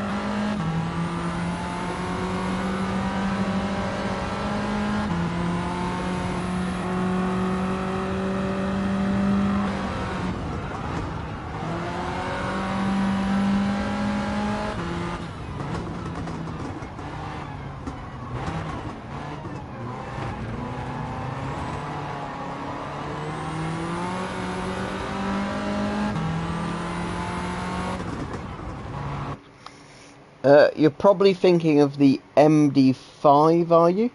Or is it the MD3? IMD5, yeah, it's the IMD5 you're thinking of. eBay, and it was a couple of £100. I don't know if you can still get them, because most of the sellers are Russian and Ukrainian.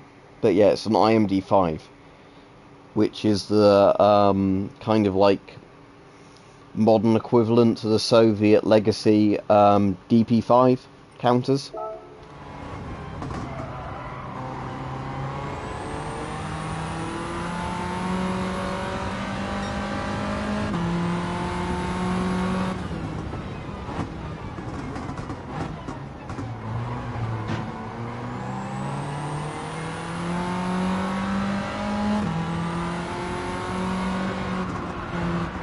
Yeah, there's videos of it on my channel, so if you watch those you'll know more about the counter.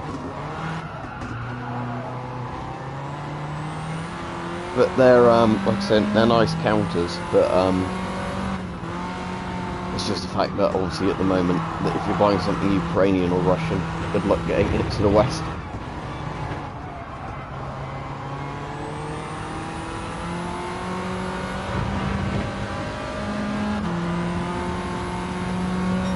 In the UK, there is Byron. But yeah, that, I think, guess mostly because the UK has thrown lots of military support behind Ukraine. But I know, like, the recent thing in the news everywhere is, like, the American abortion thing. I don't think anybody here cares about.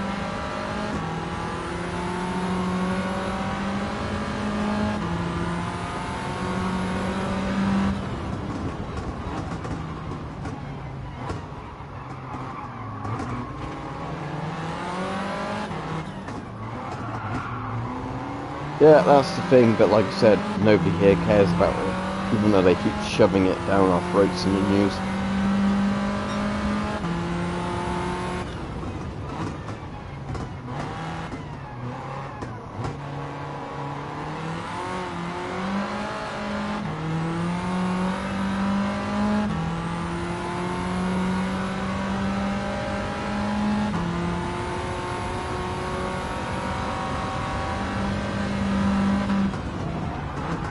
I've not watched loads of MMA. The kind of combat sports I like the most, but it's not mainstream.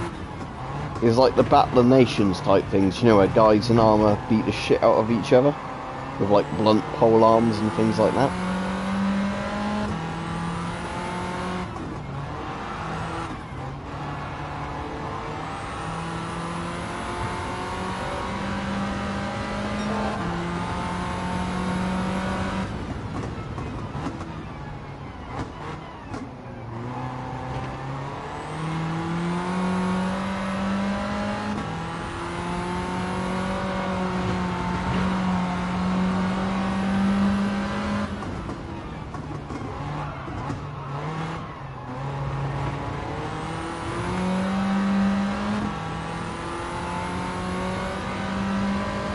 Like I said, when this race ends, I'll go to bed. I know there's a couple more in this championship, but, you know, like I said, I'm really tired, even from, sort of 5 o'clock onwards, so,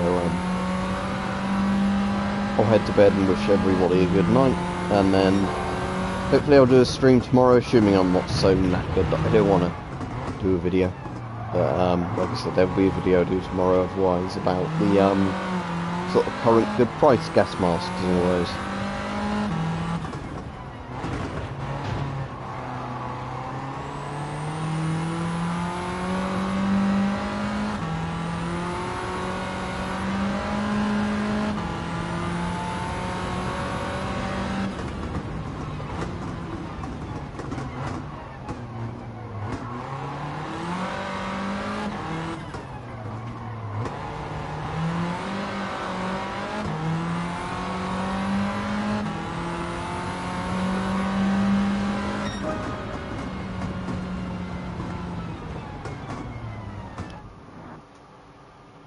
Yeah, although technically using an IR laser is better with a Gen 0 rather than a Gen 1. Because Gen 0 only amplifies non-visible light, not visible light.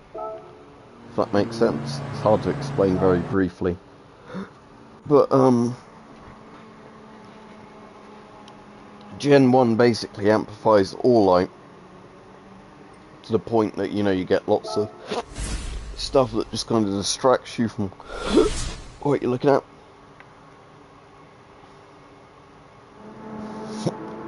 Bloody hiccups.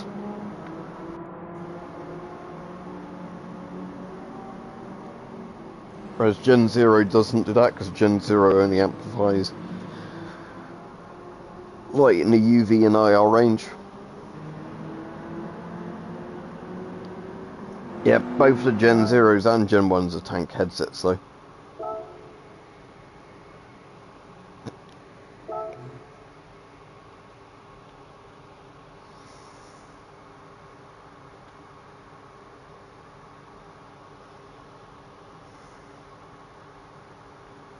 But anyway, like I said, I'm going to go to bed now and then get some videos done tomorrow.